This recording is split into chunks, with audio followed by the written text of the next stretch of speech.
Summer 1878 Oakhaven, a dust-choked town on the Texas Panhandle. "Get that rotting wagon out of our street," old man Judd Thorne sneered, spitting on Silas Mercer's boot. "And keep that daughter of yours hidden. Decent folks don't need to look at her." The whole town laughed. Clara's face turned pale, her eyes burning with shame. "Papa," she whispered, gripping the wagon seat, "why didn't you stop him?" Silas didn't move. He only stared at the road ahead, his jaw tight as stone. "Because hitting him would be easy," he said quietly. "And easy gets people killed." But Oakhaven had just made one fatal mistake. They insulted a single father and his daughter, unaware he was once the deadliest gunslinger the West had ever feared. The wagon came in slow. One wheel was loose and wobbled with every turn. The axle groaned like something about to give up entirely. Two mules pulled it forward without much enthusiasm. Heads low, coats dull with trail dust. Silas Mercer held the reins easy in his lap. He didn't sit tall the way a man with something to prove would. He just sat still, eyes moving steady across the town ahead, reading it the way other men read newspapers, quietly, taking everything in. Oakhaven baked under a hammer sun. The buildings were the color of old bone. Dirt streets, warped boardwalks, a few sorry-looking horses tied to rails. People moved in and out of shade like they were conserving themselves for something worth the effort. Beside him, Clara rode with her chin up.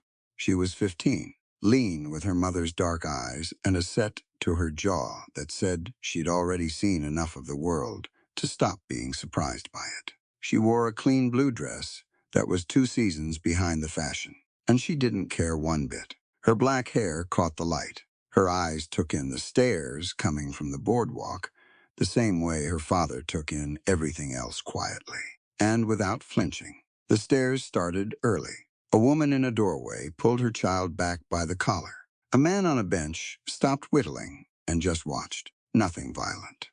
Just the slow, deliberate kind of looking that was meant to be felt. Clara felt it. She kept her chin where it was. Silas saw it too. He didn't change his expression. They were almost through the main stretch when the trouble found them. 4 men stepped off the boardwalk and filled the street, not in any hurry. The way men move when they're already sure how the thing ends. The one in front was Judd Thorne, though Silas didn't know the name yet. He was maybe 25, with a jaw like a shovel, and the kind of confidence that comes from never once being told no. He wore his gun low on his hip and his hat cocked back, and he looked at the wagon like he was deciding whether to buy it or kick it apart. Silas pulled the mules to a stop. Well, Judd planted himself in the middle of the road and looked the wagon up and down, slow, deliberate. "Would you look at this?" His men laughed. One of them was holding a half-empty bottle of whiskey at 2 in the afternoon. "Where'd you pull that rig from?" Judd called out. "A burial yard." More laughter. Silas said nothing. Judd walked a slow circle around the front of the wagon, trailing a finger along the mule's flank. He stopped at Clara's side, looked up at her long enough to make it mean something ugly. "What we got here?" He tilted his head. "Half-breed girl riding up front like she owns the road." He glanced at his men. "That what passes for manners where you come from?" Boy, that last word was aimed at Silas. Silas kept his hands on the reins. His knuckles were starting to go white, but his face stayed flat. Judd seemed to find this funny. He walked around to the driver's side and looked Silas over. The frayed collar, the worn-down boots, the coat that had been patched so many times it barely remembered the original fabric. "You lost, old man." "Passing through," Silas said, then staying. Judd raised an eyebrow. Then he spat, directly on Silas's boot, let it land there, and didn't look away. "Not on Thorne land. You're not." Silas looked down at his boot, looked back up, said nothing. On the boardwalk, a woman in a plain gray dress had stopped walking. Sarah Hayes. She was carrying a stack of lesson books against her chest, and she was watching the scene with something that lived between hope and dread. She had seen this before. The stillness before a man broke. The second before something got very bad very fast. She waited for Silas to reach for something. He didn't. Judd stepped up onto the wagon step and got close enough to make his meaning clear, then grabbed Silas by the front of his coat and shoved him hard. Silas rocked back on the bench. Clara grabbed the seat board to keep from falling. Silas straightened, settled his coat, looked at Judd without expression. Judd stared at him for a moment, almost confused. Then he grinned. Wide and mean. Thought so. He dropped off the step, dusted his hands like he'd touched something dirty, waved at his men, and started back toward the boardwalk. Get that sorry wagon off the street, and keep that girl of yours out of sight. Old man, people here have standards. The men were still laughing when Silas clicked his tongue at the mules and moved the wagon forward. Clara didn't say anything for a long moment. Then, quietly, she said, "You should have hit him." "Probably," Silas said. "You could have." "Yes." She looked at him. "So why didn't you?" He watched the road ahead, jaw tight, hands still gripping the reins, knuckles slowly bleeding back to their regular color. Because hitting him was the easy thing, and the easy thing right now gets us both killed. Clara turned that over, said nothing else. Behind them on the boardwalk, Sarah Hayes watched the wagon roll away, lesson books still pressed to her chest. She had expected a fool, someone who didn't know any better. What she'd seen instead was something else entirely. A man who knew exactly what he was doing and chose not to. She didn't know whether to be relieved or afraid. She was a little of both. The Jenkins homestead was 4 miles east of Oak Haven, and it looked like the earth had been trying to swallow it for years. The cabin sat low against a rise of cracked red clay. Half its roof caved in on the left side. The rest of it held up more by habit than by any sound construction. The front door was gone entirely. 2 of the 4 windows had no glass, just ragged holes where the frames had rotted out. The stone chimney leaned at an angle that made Clara tilt her own head just looking at it. The land around it wasn't much better. The fields had gone to hard pan and scrub brush. Whatever the Jenkins family had tried to grow here, the ground had refused it. Weeds had taken the fence posts. A rusted plow sat half buried in the dirt 30 yards from the barn, which was also leaning, though in a different direction than the chimney.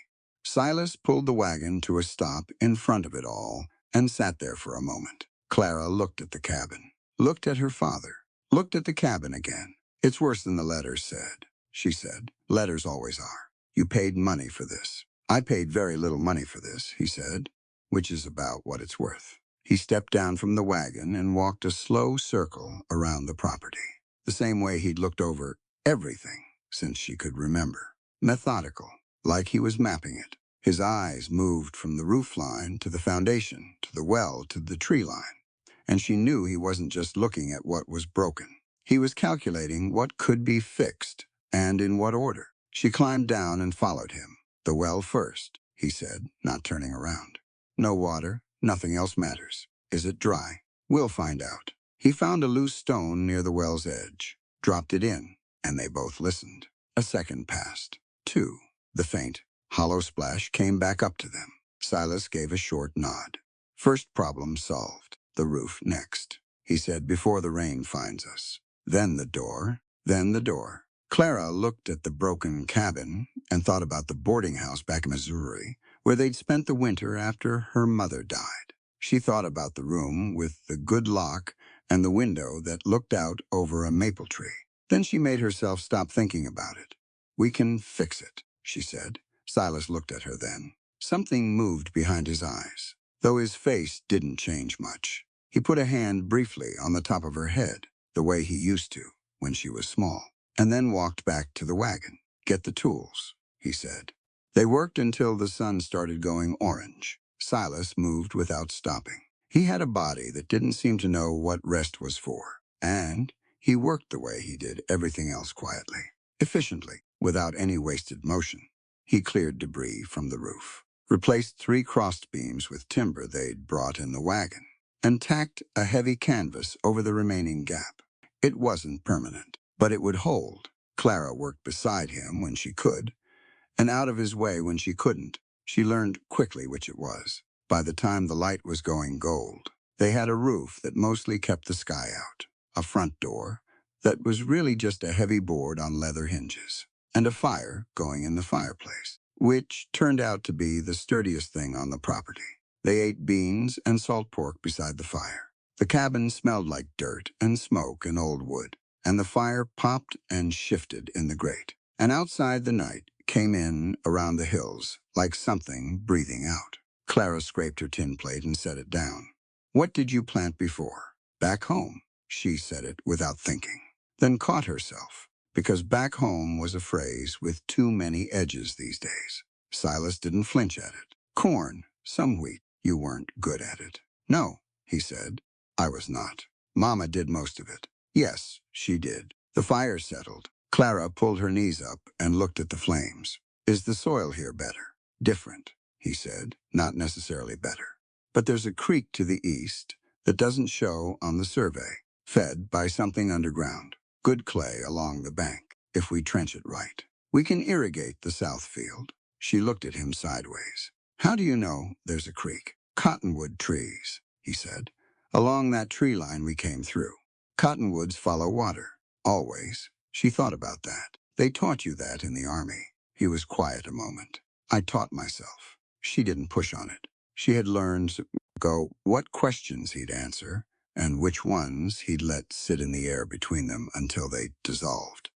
Instead, she watched the fire and listened to the night outside. And after a while, the cabin felt a little less like a ruin and a little more like a place where they could be. The next morning, Silas brought the heavy lockbox out from under the canvas in the back of the wagon. Clara watched from the doorway. It was long and flat, wrapped in oilcloth that had darkened with age and weather. He carried it without struggling, but it was clearly heavy. He didn't look at it the way you'd look at something you cared about. He looked at it the way you'd look at something you were being careful about. He walked into the cabin, past the fire ring, past the bedrolls, to the far corner. He knelt, took a flat iron bar from his belt, and worked the floorboards up one by one with a quiet, focused deliberateness. He dug into the earth below with a short-handled spade until the hole was deep enough, then laid the box in. He didn't open it. He didn't check it. He just put it in the ground and covered it and replaced the floorboards over it, and then sat back on his heels and looked at the floor. Clara came in slowly, stood beside him. "What's in it?" "Old things," he said, "from before." "Yes." She looked at the floor. You couldn't tell where the boards had been lifted. He'd replaced them perfectly. She wouldn't have known where to look if she hadn't watched him. "Are we going to need them?" she asked. He stood up, brushed the dirt from his knees. "No," he said. She heard the word for exactly what it was. A decision, something he was holding himself to. The way you press a wound to stop the bleeding. Hard and deliberate, and costing him something. "Okay," she said. They went back to work. The days built on themselves. Silas was a man who did not sleep much and did not stop much, and Clara matched him in her own way. She had her mother's discipline and her father's stubbornness, and together those two things made her formidable in quiet ways. She cooked on the open fire while he worked the soil. She carried water from the creek. There was indeed a creek, exactly where the cottonwoods suggested, while he built the irrigation channel. He taught her things in his spare way, not through lectures, through doing. He showed her how to feel soil between her fingers and know if it would hold water or drain too fast. He showed her which grasses indicated where bedrock sat close to the surface and where it didn't. He showed her how to read the wind by watching the way it moved through different kinds of brush, high, thin grass, low scrub, leafy branches, and what each movement meant about where the weather was coming from. She filed all of it away. He taught her how to build a deadfall trap for rabbits, how to make cord from strips of bark, how to pack a wound with river clay when you had nothing else. Things that had no business being farming knowledge. She noticed that. She held it quietly and didn't say anything. One afternoon, 3 days in, they were working the south field. Silas was turning the hard earth with a mattock, breaking up the clay pan to let the water reach. Clara was walking the rows behind him, pulling rocks and debris and dropping them in a pail. She stopped. "Papa," he kept swinging. "What, 2 men on the ridge?" He didn't stop immediately. He brought the mattock down one more time, then straightened up and turned. easy and slow, like he'd just decided to rest. He looked toward the ridge she'd described without pointing at it or changing his posture. Two men on horses, up on the crest of the eastern hill. Just sitting there. Thorn men, Clara asked. Probably. What do they want? To know what we're doing, Silas said, and whether it concerns them. Does it? He watched the riders a moment longer. Then he turned back to his work. Pick up those rocks, he said. We've got 6 more rows before the light's gone. She picked up the rocks. The riders stayed on the ridge for another 20 minutes, then turned and disappeared down the other side. That night, Silas sat by the fire long after Clara had gone to sleep. He looked at the floorboards in the far corner. He did not move toward them. He sat there until the fire burned down to coals, and then he banked it and lay down and stared at the ceiling and did the thing he'd been doing for 2 years now, which was choose the same thing over again in the dark. Choose quiet. Choose ordinary. Choose to be a farmer who'd never been anything else. It was getting harder to believe. On the 7th day, Silas let Clara take the mule into Oakhaven for supplies. She went alone, which was her idea, and which Silas allowed, after a silence that meant he'd considered it from several angles and decided the risk was acceptable. He gave her a list and a leather purse with the exact amount needed and not much more. She was gone 3 hours. When she came back, there was a small cut above her left eyebrow.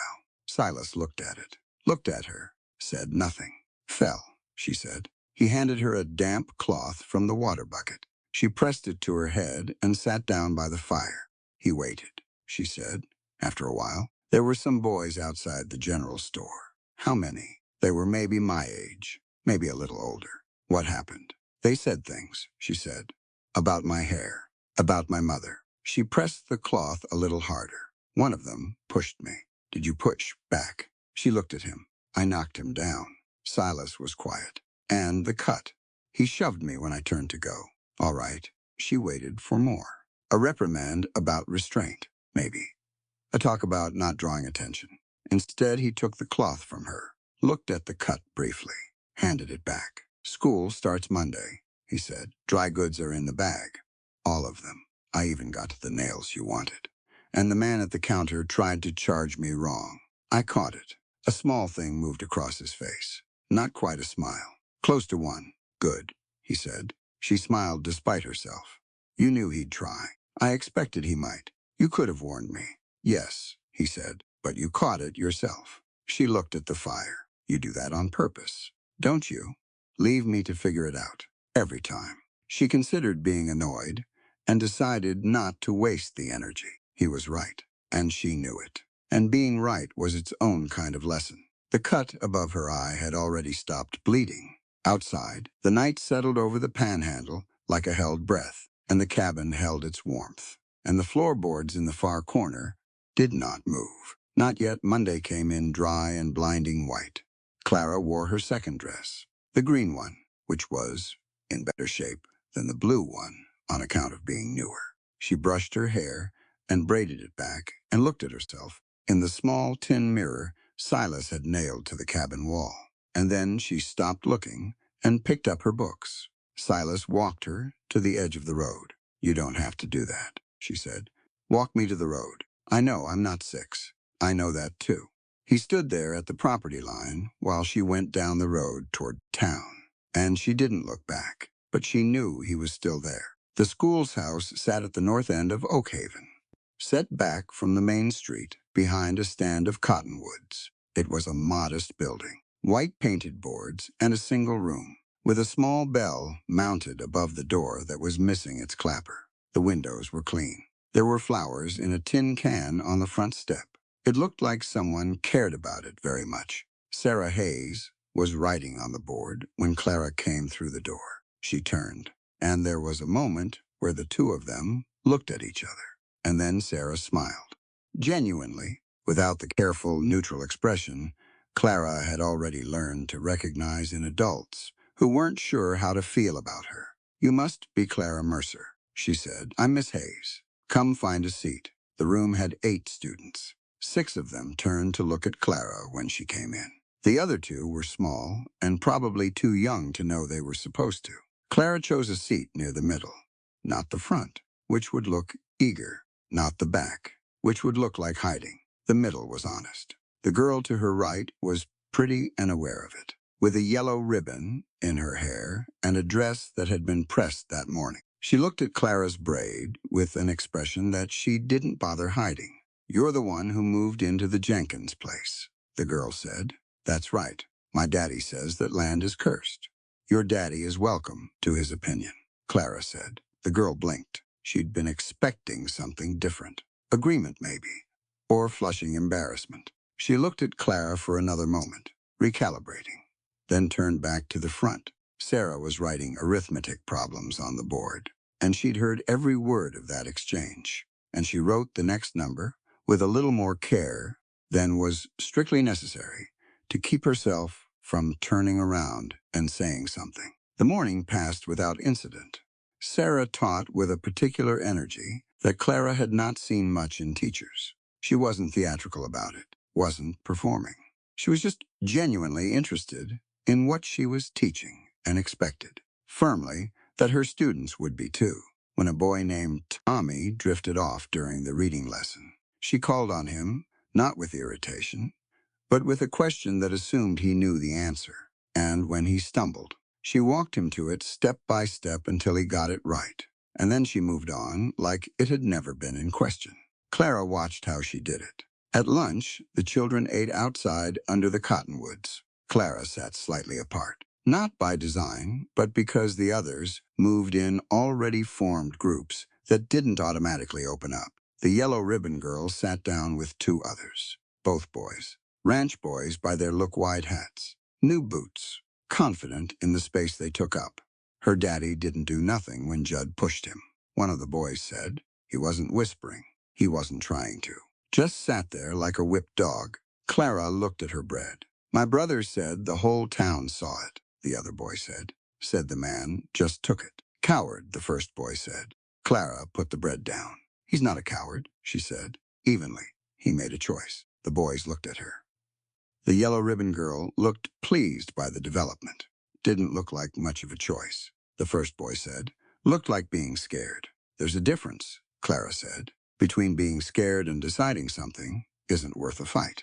Or maybe he just didn't want to get hurt." "My father," Clara said, "has not been afraid of being hurt in a long time." She picked her bread back up, the particular quiet way she said it, without heat, without drama. Made the boy go uncertain for just a second. He opened his mouth, found nothing there, and closed it. The yellow ribbon girl was looking at Clara differently now.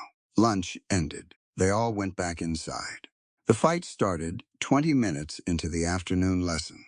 It was the first boy, his name was Reed. She'd learned. Reed Calloway, whose father owned one of the 3 larger cattle operations outside town, who started it. He reached across the aisle while Sarah's back was turned and flicked the end of Clara's braid, hard enough to sting. Clara turned and looked at him. He did it again. She reached across and shoved his arithmetic book off his desk. He stood up. She stood up. The room did that thing where it goes very quiet, very fast. Sarah turned from the board. "Sit down," she said. Calm, firm. Reed didn't sit down immediately. He was looking at Clara with something between anger and wounded pride. The expression of a boy who'd never been pushed back against by someone he'd decided didn't have the right. "She pushed my book," he said. "You pulled her braid," Sarah said. "Twice I saw it." "Sit down." He sat down. Clara sat down. But there was still something in the room. A heat. When class ended and the children filed out, Reed said something low to the boy beside him, and the boy laughed. And they jostled Clara from both sides as she went through the door, knocking her books to the ground. She bent to pick them up. When she stood, both boys were in front of her. "Half-breed doesn't belong in school," Reed said. Clara looked at him. She was aware of the other children watching. She was aware of Sarah in the doorway behind her. "Then where does she belong?" Clara said. Reed opened his mouth. And then footsteps came up the path. Silas walked easy. He moved the way he always moved, which was like he had all the time in the world and had already decided how things would go. He'd come to check on her. She'd see it on his face later. The fact that he'd walked to town on nothing more than a feeling. He took in the scene without changing expression. His daughter, the boys, the scattered books. He crouched down, right down to eye level with Reed Calloway, who was a good foot shorter than him, and suddenly seemed to understand that distance mattered. Silas looked at the boy for a moment, not with anger, more with the patient attention of someone doing an assessment. "How old are you?" he said. Reed blinked. 13. "Got a father?" "Yes, sir." "He a good man?" Reed didn't know how to answer that. "Aye, yes, sir."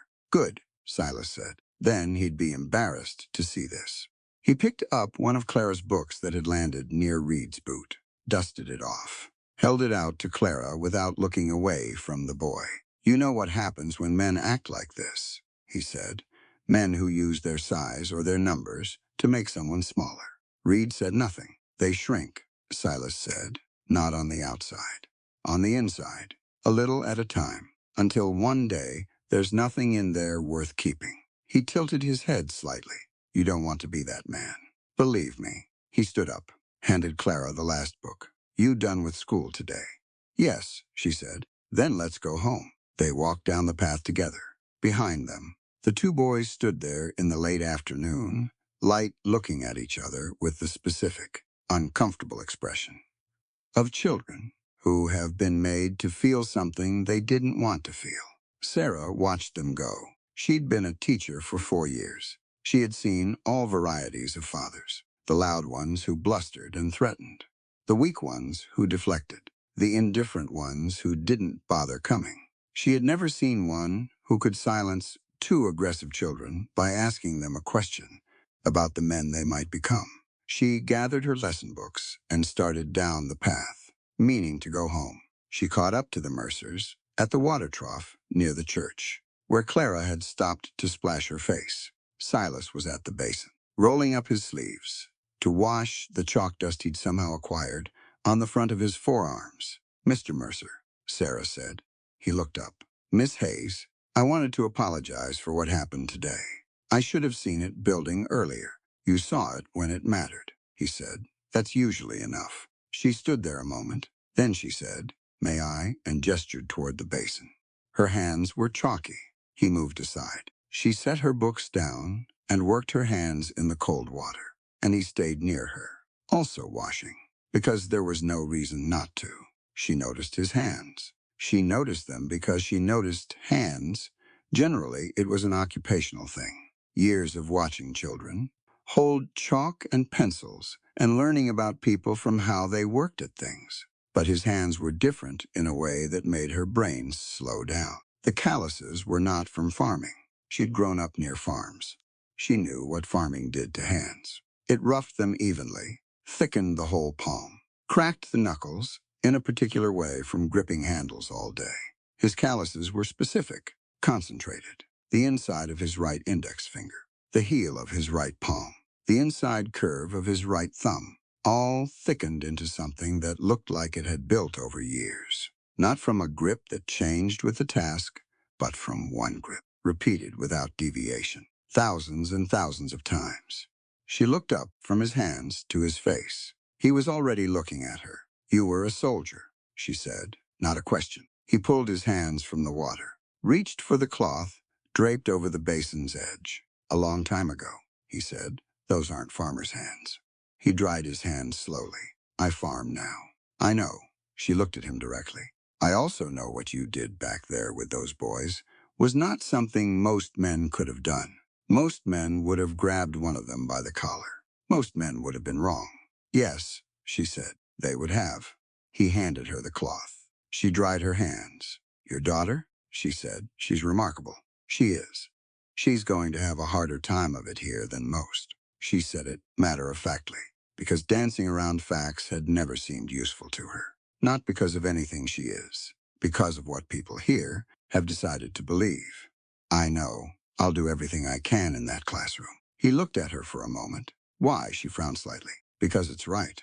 Lots of people know what's right," he said. "They don't all do it." "Then I suppose I'm not lots of people." Something shifted in his expression. Very small, like something behind a window, seen briefly.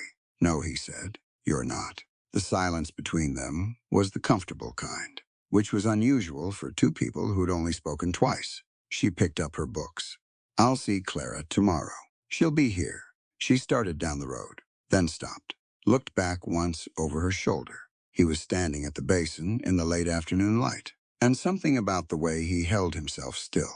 Eyes already moved to the tree line, shoulders carrying some invisible, unshiftable weight told her a thing she couldn't yet name. She turned back to the road and walked home, and she thought about those calluses all the way there. And she didn't stop thinking about them until much later, when the dark finally came, and she made herself think about something else, but not before. Elias Thorne did not sweat in the heat. Most men in the Panhandle wore it on them all summer like a second skin, the sweat and the dust together, making a kind of paste that settled into collars and hatbands and aged a man fast. But Elias had some way of sitting inside himself that stayed cool, regardless of the temperature around him. He was 70 years old and built like old corral timber, and he sat behind his great oak desk in the main room of the Thorne ranch house and looked out the window at the flat, shimmering land, and was as still as something that had not moved in a very long time and did not plan to. His man Holt stood in front of the desk with his hat in his hands. "Jenkins Homestead," Elias said. "Yes, sir. Bought legal. Man named Mercer, Silas Mercer, came in last week with a girl, his daughter." "So it appears." Elias turned a pen in his fingers. Slow rotations. He looked at the pen and thought. "The land itself," he said, "southwest parcel, 140 acres. Dry, mostly. There's the creek." "The creek," Elias said, "is not what concerns me." Holt waited. "There are things on that land," Elias said, "that predate the deed. Things that should have stayed buried." He set the pen down. "I want the land purchased. Fair price. More than fair. And if he won't sell," Elias looked out the window again, "then we'll present him with his other option and let him arrive at the right conclusion." Holt nodded and turned to leave. "Holt, sir. Keep Judd out of it." A pause. "Sir, Mr. Judd's been asking about the Mercer property. He's got his own. Keep him out of it," Elias said again. His voice was the same temperature as the rest of him. "This is a business matter. Judd turns business into spectacle. I don't want spectacle." Holt nodded and left. Elias sat for another minute, looking at the land through his window, at the flat brown miles of it, at the heat haze sitting over the distant hills, and his face was very calm. The way a man's face gets calm when he has been managing difficult things for 50 years and has made his peace with the fact that some problems require particular solutions. He was not a dramatic man. He was, however, a thorough one. They came on a Thursday, 4 of them, riding in from the South Road at mid-morning, while Silas was working the irrigation channel, and Clara was inside starting the bread. She heard the horses and went to the window. 4 men, all Thorne hands. By the look of them, the brand on the horses was clear enough. The lead rider had a wide, flat face and the particular kind of ease in the saddle that said he had done this type of thing before and expected it to be simple. Clara went to the door and called, "Papa." Silas came up from the channel without hurrying. He wiped his hands on his trousers and stood at the edge of the yard as the 4 men reined up. The lead rider, his name was Dowd, though Silas didn't know it, yet looked down at him with the mild, professional pleasantness of a man who believed himself to be holding all the cards. "Morning," Dowd said. "You Mercer." "I am." Dowd reached into his coat and produced a leather pouch that jingled with a solid, substantial weight when it landed on the fence post between them. He didn't throw it. Exactly. He set it there, deliberately, the way you'd set something down in a negotiation. "Compliments of Elias Thorne," Dowd said. "He's interested in acquiring this property. What's in that pouch is a fair offer. More than fair, truth be told, given the condition of the structures." Silas looked at the pouch, then at Dowd. "Not for sale," he said. Dowd's pleasantness didn't flicker, Mr. Thorne anticipated some reluctance. "He asked me to tell you that the offer has an expiration, and that he is a man who keeps to his timelines. Tell Mr. Thorne I appreciate the visit." Silas said, "The land stays." Dowd let a breath out through his nose. He glanced at the man to his right. who was already untying something from his saddle. When he tossed it, it unfurled on its way down and landed in the dirt at the base of the fence post. A hangman's noose, coiled in the dust. The knot was neat, professional. Mr. Thorne does like things tidy, Dowd said. He prefers the gold, but he is prepared for other arrangements. Clara had come out of the doorway now. She was standing on the step, and she looked at the noose in the dirt. And then she looked at the men, and her face was perfectly still. Dowd's eyes moved to her. The girl, too, he said, not unkindly, in a voice that was almost worse for being matter-of-fact. Whatever happens to the property happens to what's on it. Something happened then. Silas had been standing at the fence with his hands loose at his sides. He was standing over the patch of ground, maybe 8 feet from the cabin door, give or take, and Clara would think about this later. Think about the position he'd chosen without appearing to choose it. Right over the nailed-down floorboards, right over what was buried below.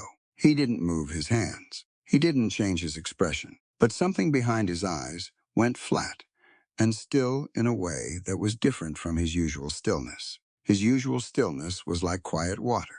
This was like ice over something moving very fast underneath. Dowd felt it. You could see the moment he did, because he pulled his horse back half a step without meaning to. I'll say it once more, Silas said. His voice was lower now, not louder. Lower, the land is not for sale. You are welcome to take that message back to Mr. Thorne, exactly as I've given it. What you are not welcome to do is speak about my daughter again. A beat, the gold, Silas said, is on your fence post. Take it with you when you leave. Dowd looked at him for a long moment. He was not a man who scared easily. He'd ridden for Thorne for 6 years and done things during those 6 years that had taken other men out of the profession. But there was something in front of him right now that he couldn't locate or categorize, and that was an unusual feeling, and not a comfortable one. He reached over and picked up the leather pouch.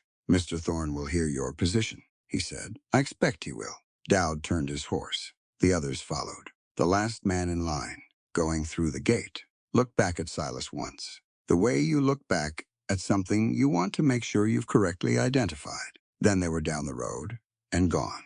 Silas stood where he was for another moment. Then he bent and picked up the noose from the dirt. He carried it to the fire ring where they burned waste wood in the evenings and tossed it in. Clara came off the step. They'll be back, she said. Yes, tonight. He looked toward the south road. Calculating. Maybe not tonight, he said. Thorne's a patient man.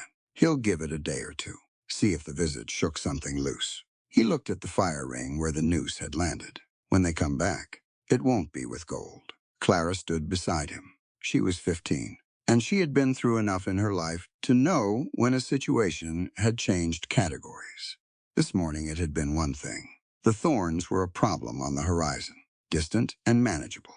Now the horizon had moved.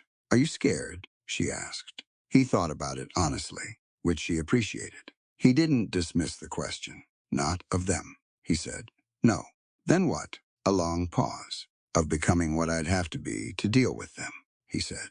That's the thing. She looked at him. There are things that, once you do them, you can't put back, he said.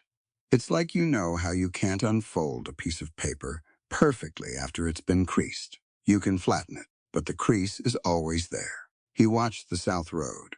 I spent a lot of years putting creases in things. I don't want any more of them. Clara was quiet for a while. But if it's us or them, she said. He looked at her then. Really looked at her. Then it's us, he said simply. She nodded. They went back to their work. That evening, Sarah Hayes rode out. She came at dusk, on a brown mare that moved with the comfortable pace of an animal that knew it was going somewhere familiar. She had a basket over one arm, and she was wearing a plain dark riding coat over her school dress. And she looked at the cabin, slightly less ruined than it had been 2 weeks ago, with undisguised relief. Silas was at the rain barrel when she rode up. Clara was on the step with a book. Miss Hayes, Silas said. I heard things in town, she said, not getting off the horse yet, about men from the Thorne Ranch riding out this way. Word travels fast. Holt Dowd stopped at the general store on his way back through. Told the owner that the Jenkins property was soon to come available again. She looked at Silas steadily. I wanted to check. We're fine, he said. I can see that. She dismounted and tied the mare to the post. I brought bread and some preserves, and I am not going to pretend that's the only reason I came. Clara smiled at that. She liked this woman, had liked her from the first day for the particular honesty she brought to everything she said. Sarah set the basket on the fence post and looked at Silas. What happened? She said. He told her briefly. The men, the gold, the noose. He said it without drama, like he was describing weather. Sarah's expression tightened but stayed composed. Elias Thorne has been buying and pressuring people off this land for 30 years, she said. Anyone who settles somewhere, he's decided he needs find some version of what you found today. What does he need this land for? Silas said. It's dry. The water rights on that creek aren't worth a fraction of what he offered. She hesitated. A small pause he noticed.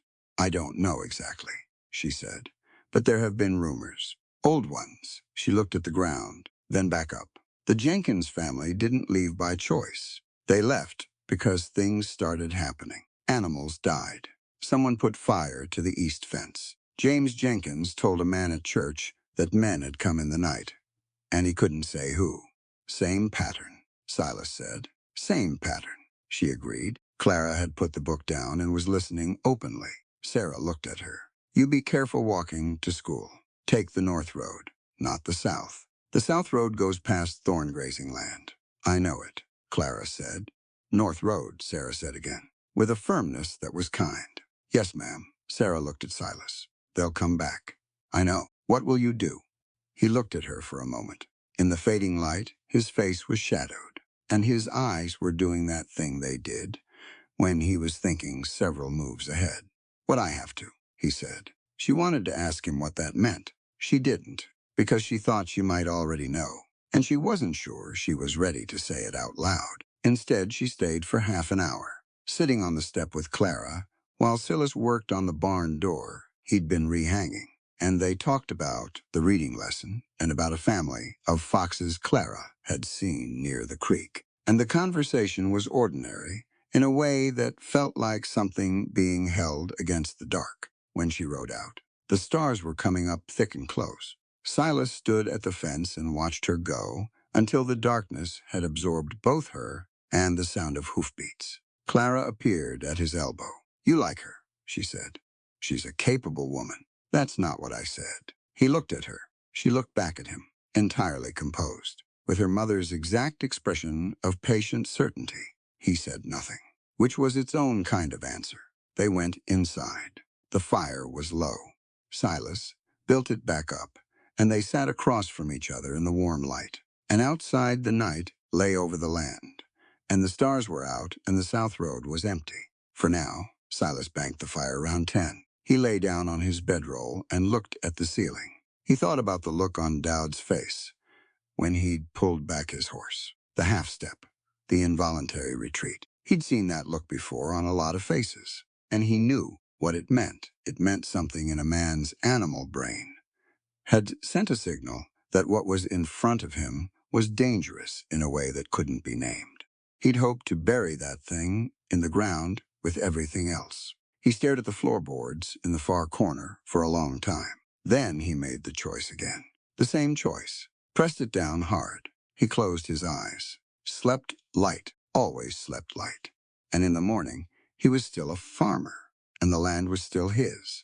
And the creased paper was still lying flat.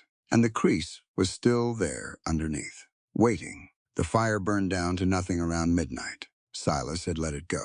On purpose. A fire in the hearth threw light through the window gaps and outlined the cabin against the dark. And an outlined cabin was a target. So he'd let the coals gray over and the room go black. And he'd moved Clara's bedroll to the far interior wall, away from every window, behind the heavy trunk, and told her to stay there and stay quiet. She'd asked no questions. That was one of the things about Clara. She understood tone. He'd been expecting this for 2 days, not because of anything he'd seen. Exactly. More because of what he hadn't seen. No riders on the ridge since the visit. No sign of Thorn movement anywhere on the South Road. That kind of stillness, in his experience, wasn't peace. It was preparation. So he'd spent those 2 days preparing too, not with guns. The box under the floorboards stayed sealed. He'd done it with rope and wire and patience. They came just after midnight. 6 of them. He heard the horses stop on the South Road too far back, trying to be quiet, and then footsteps. Multiple sets, spreading out. He'd heard that particular spread before, that deliberate fan-out pattern, and he knew exactly what it meant. They weren't coming in through the front. They were surrounding the structure first, smart enough to think of it, not experienced enough to know it was already too late. He was outside before they reached the yard, not through the front door. Through the gap in the back wall he'd opened 3 days ago, and covered with a loose board, a gap nobody knew about because nobody had been inside to see it. He moved out into the darkness and flattened against the rear wall, and let his eyes adjust all the way. Full adjustment took several minutes in true dark. Most people didn't wait. They came in from lamplight and moved around half blind for the first few minutes and thought they were fine because they couldn't see anyone else. Silas had learned 20 years ago to wait, to let the dark be familiar before he asked it to help him. He waited. The darkness opened up. He could see 3 of them now, 2 at the corners of the property, 1 moving toward the barn. He'd heard 2 more go around the front. And the 6th, the lead man, almost certainly was still near the fence. He started with the one going to the barn. The man was carrying a torch, unlit, tucked under his arm. He was moving carefully, watching the ground. He never heard Silas come in behind him. The first he knew of anything was a forearm across his collarbone, driving him back. And then the ground, hard, knocking the wind out of him entirely. Silas had him face down with his arms secured in a loop of rope in less than 10 seconds. He'd tied the rope to a post in the barn 6 hours ago. The whole thing took 1 pull to tighten. He didn't hit the man again. He checked the knot, confirmed. The man couldn't scream past the bandana now in his mouth, and moved.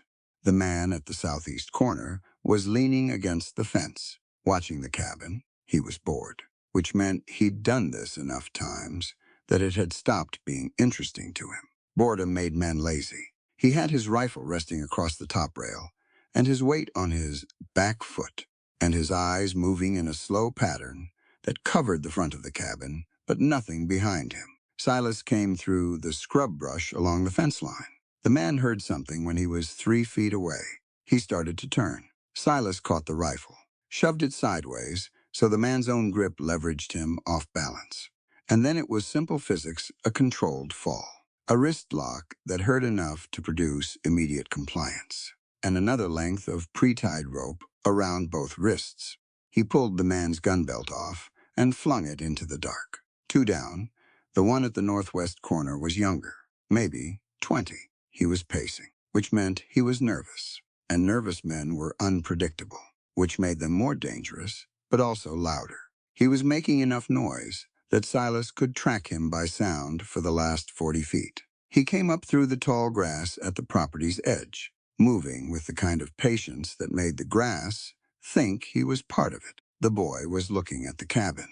His back was to the field. Silas stood up out of the grass behind him and said, very quietly, "Don't." The boy froze. "Hands out from your sides," Silas said. Slow, the hands came out. Now lay face down on the ground. The boy did. He was shaking. Silas could feel it even before he touched him to secure the rope. He was, Silas realized, very young, maybe 16. The shaking had the quality of genuine terror, not the performance of fear.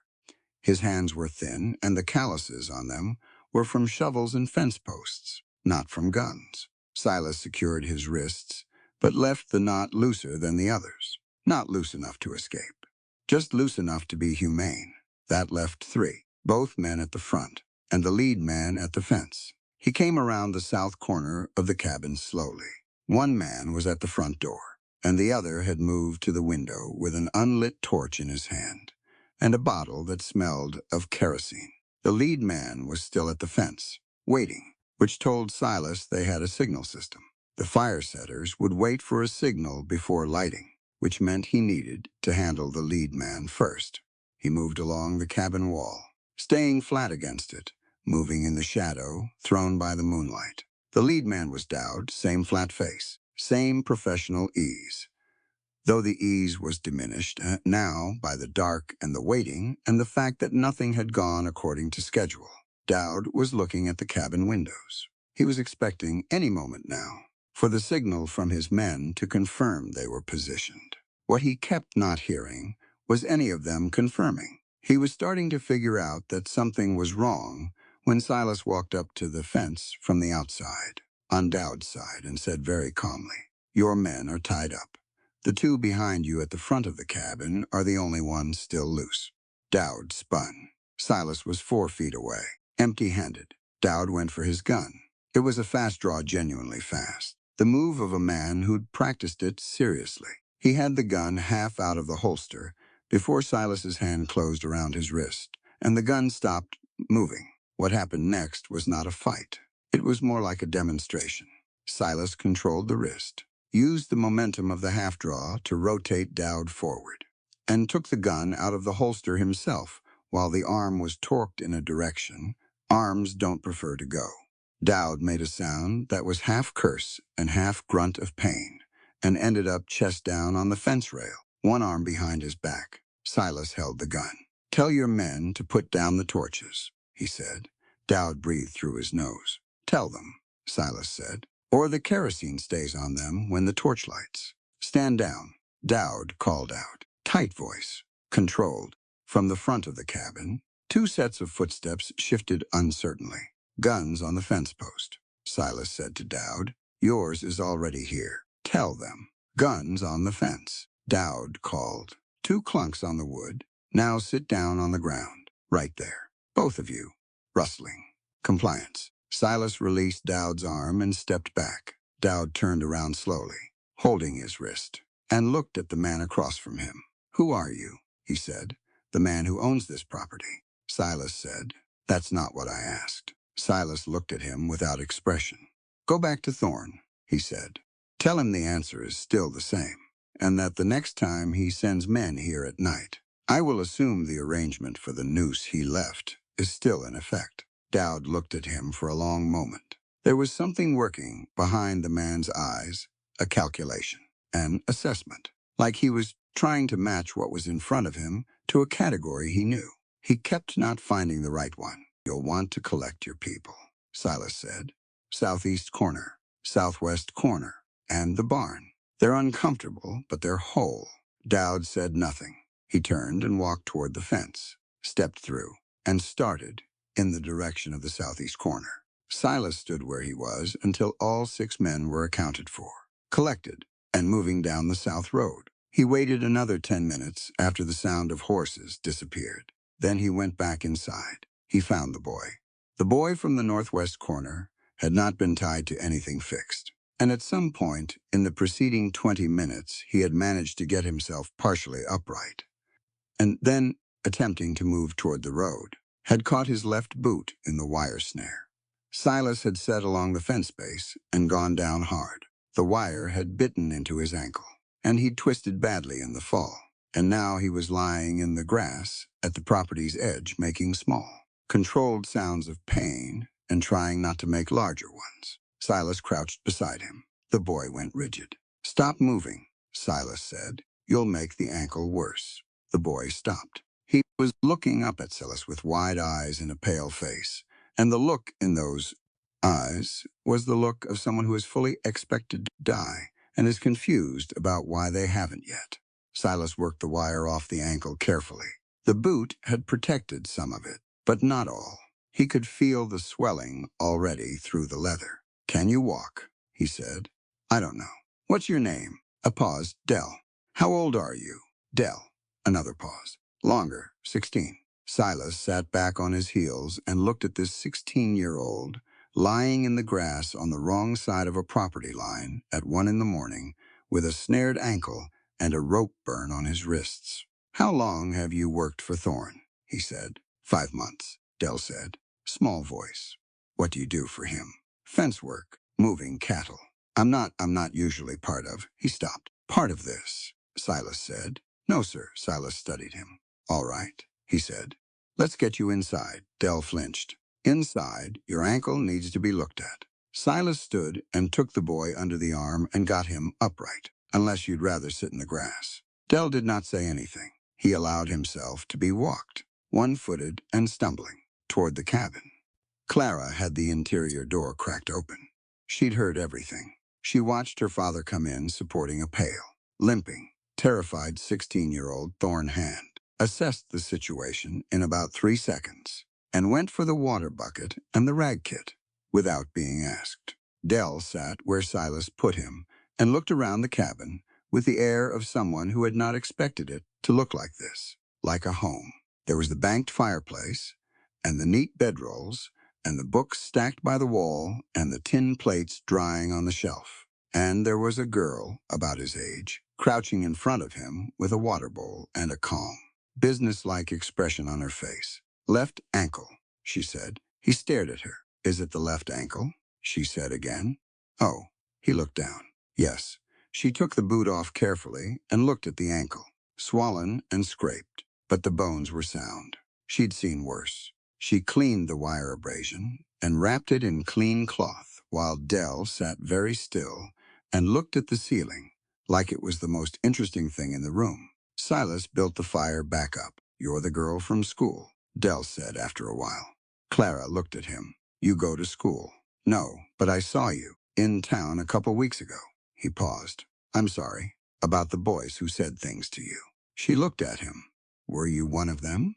No, he said. I saw it. And I didn't say anything. Clara tied off the bandage. Saying nothing is a choice too, she said. Dell absorbed that. Silas brought water and set it near the boy. You're going to stay the night, Silas said. Your ankle won't carry you to the road right now. In the morning, if it holds weight, you can walk. Dell looked at him. Why are you? He stopped. Started again. I came here to burn your barn. I know. So why? Because you're 16, Silas said. And because burning a barn isn't who you are. It's what someone told you to do. He put another piece of wood on the fire. There's a difference. Dell was quiet for a long time after that. He slept near the fire, wrapped in the spare blanket. Clara brought him. He slept the uncomfortable sleep of someone who has been very afraid for several hours and has finally been allowed to stop. Silas sat across the room, back to the wall, and watched the door. Clara came and sat beside her father around 2 in the morning, her back against the same wall, their shoulders almost touching. He's scared, she said quietly. Yes, of Thorn, or of you. Thorn, Silas said, I think. She thought about that. When Dowd goes back and tells him what happened tonight. Thorn won't send Dowd back here, Silas said. Dowd's too careful to walk into the same thing twice. He looked at the door. Thorn will think differently now. Try differently. That's worse. Different, he said, not necessarily worse. Just different. She leaned her head back against the wall. The fire crackled. Dell made a small sound in his sleep and pulled the blanket tighter. Papa, Clara said. What? You were really quiet out there. I couldn't hear you at all. He didn't say anything. That's not something you learn from farming, she said. He looked at her sidelong. She looked back at him. Go to sleep, he said. She went to sleep. He stayed awake until the sky started lightening in the east, and then he made coffee. And when Dell woke up, he fed the boy breakfast and tested the ankle and walked him to the road. At the fence he stopped. Dell, he said. The boy turned. Find different work, Silas said. Whatever Thorn is paying you. It's not worth the direction this is heading. Dell looked at him. He was carrying a plate of leftover cornbread that Clara had wrapped in cloth for the road, and he looked down at it and then back at Silas. Where do I go? It wasn't defiant. It was a genuine question, a 16-year-old's question. Silas thought for a moment. The Keeler Ranch, past the North Crossroads. Ted Keeler is an honest man. Tell him you're looking for fence work. Tell him Silas Mercer said your hands were good. Dell blinked. You don't know if my hands are good, he said. I know you came out here to do a thing and then didn't do it, Silas said. That's a kind of good. He turned and walked back to the cabin. Dell stood on the road for a minute. Then he started walking north. Dell came back 4 days later. Silas saw him from the field, coming up the south road on foot, moving carefully, because the ankle was still not right. He came to the fence and stood there until Silas walked over. I went to Keeler's, Dell said. He gave me work. He paused. I start next week. Good. I wanted to. He looked at the ground. I have to tell you something. I've been thinking on it for 4 days, and I can't keep it. Silas waited. Dell took his hat off, held it in both hands. Thorne doesn't want your water rights, he said. That's not what this is. Silas was still. I was working a fence crew in June, Dell said. East section, near the back of your property line. And we hit this section where the ground was disturbed. Old disturbed, not recent. And one of the other crew. Older man named Hatch. He got real quiet and told us to move on. Stop it digging. Fill what we'd opened and move. He swallowed. Later I heard him and Dowd talking in the barn. Late. I wasn't supposed to hear. What did they say? Dell turned his hat slowly in his hands. There's a mine, he said, on your property. Collapsed. Old shaft. From before Thorne had the land, formally from when it was just territory. And there are people down there. He stopped. Not living people. Silas looked at him. Indigenous miners, Dell said. That's what Hatch said. He said Thorne hired them 30 years ago, brought them in to work the mine, paid them in supplies and promises, and then, when the ore ran out and there was trouble over wages, Dell stopped again.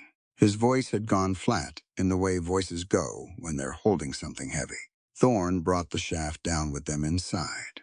The silence stretched. Hatch said Thorne's been scared of the land ever since. Dell continued. That's why he pressures everyone off it, before they settle too deep, before they dig, before they find it. Silas looked out across his property, at the ground. At the east field, he'd been planning to work for the spring planting. Dell put his hat back on. I don't know exactly where the shaft is, he said, but it's on the east section. Based on what I saw, maybe 60, 70 yards from the property line. The ground above it, there's a ring of dead brush. Hatch said the mine gas kills vegetation even after all these years. Silas turned and looked at the east field. He could see it now. He'd noticed it 2 weeks ago and filed it away without yet knowing what it meant. A rough circle of dead scrub, maybe 20 feet across. He'd assumed it was a chemical deposit of some kind.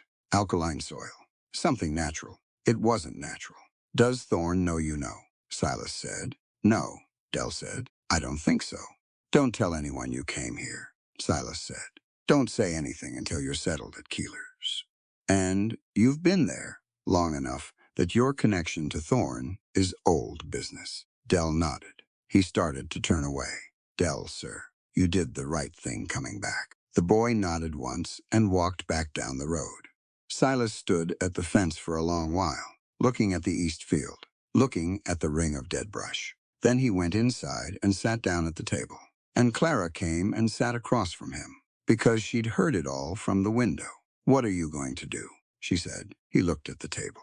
I don't know yet. You should tell someone. Who? She thought about it. Miss Hayes knows people.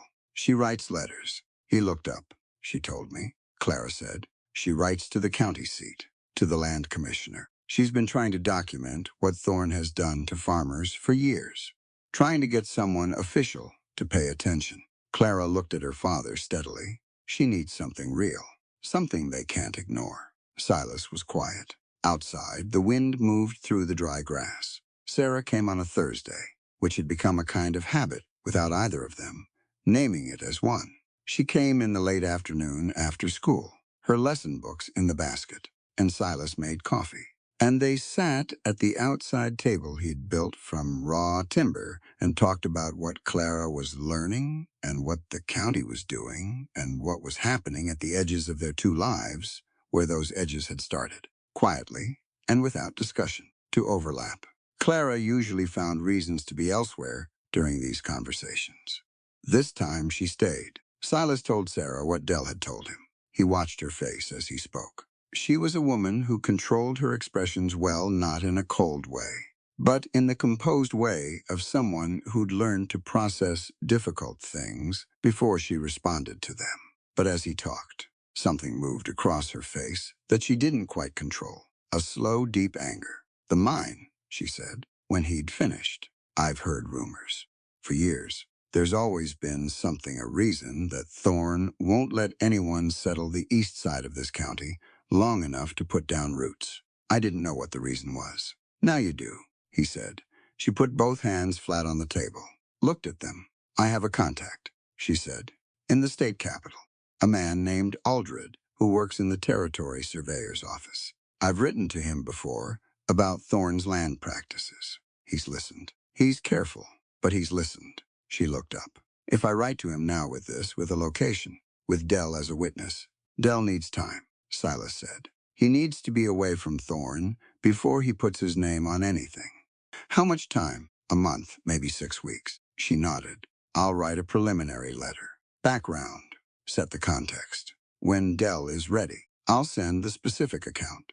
She started to say something else, and then a sound reached them from the east, from the direction of the mine. Not loud, just a shift in the air. A low, distant groan that could have been wind finding a hollow in the ground. All three of them went still, Clara said, very quietly. The mine is settling. Silas was already standing. He walked to the edge of the property and looked east. The circle of dead brush was 40 yards away, and even at dusk, against the dimming sky, you could see that nothing grew there. A perfect circle of absence in the middle of the scrub. Sarah came and stood beside him. She was close. Their arms nearly touched. Neither moved away. 30 years, she said quietly.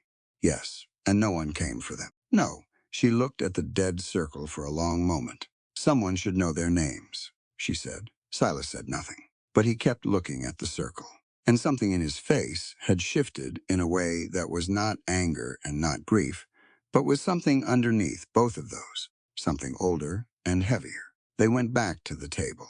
Clara brought out the last of the bread, and Sarah cut it. And the three of them ate while the stars came up, and the night moved in around them. And it was that particular ordinary quiet that happens sometimes when the people present have decided, without saying so, to hold something hard together. When it was time to go, Sarah stood and gathered her things, and Silas walked her to the fence where the mare was tied. She untied the reins, stood there for a moment with them in her hands. That wound on your side, she said, from the night Dowd's men came. Is it healing? He looked at her. Clara mentioned it. She said, she's been worried. She shouldn't worry. She does anyway. It's her nature. Sarah looked at him directly. Are you looking after it? It's fine. That is exactly the answer I expected. She set her books in the saddle bag. I know something about field medicine. If you'll let me look at it, I can tell you if it's closing the way it should. He was quiet for a moment. It's on my shoulder, he said. She waited. He walked to the cabin and she followed him inside. And Clara was there, and looked up from her book with the careful neutrality of a girl, pretending she hadn't been listening. Silas sat on the stool by the fire and pulled his shirt off his right shoulder. Sarah brought the lamp and looked at the wound.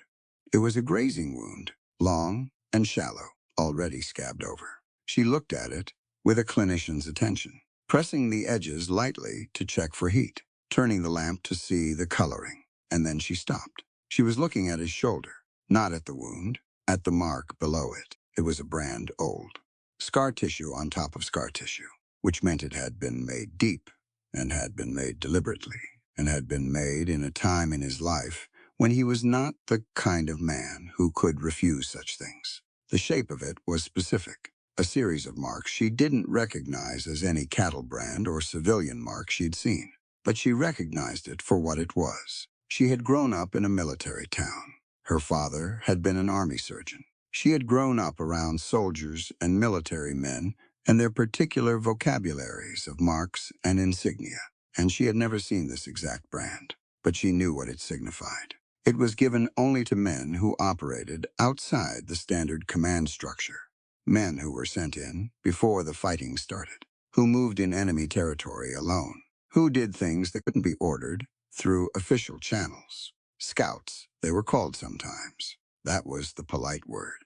The real word was darker. She had heard her father use it once, late at night, talking to another army surgeon about a patient he'd treated, a man with this mark. He'd said it in a voice he used for things he found both necessary and disturbing. She looked at Silas's shoulder.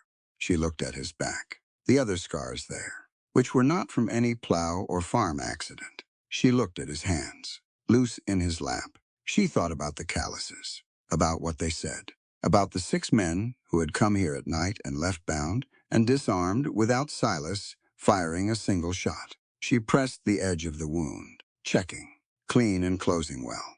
She should have put the shirt back and said it was fine and stepped away. That was the sensible thing, the professional thing. Instead, she did something she hadn't planned. She put 2 fingers on the brand, lightly. The way you'd touch something you were trying to understand. He went completely still. Not the stillness of a threat. The stillness of a man who hasn't been touched gently in a long time and doesn't quite know how to receive it. She looked at the mark under her fingers, at the years it represented, at the weight of everything it implied about who this man had been and what he'd been made to do and how long he'd been carrying it. She said quietly, "How much weight have you been carrying?" He didn't answer right away. The fire popped. Clara, across the room, was not turning pages anymore. "Long time," he said. She took her hand away slowly, put the shirt back over his shoulder. He turned and looked at her.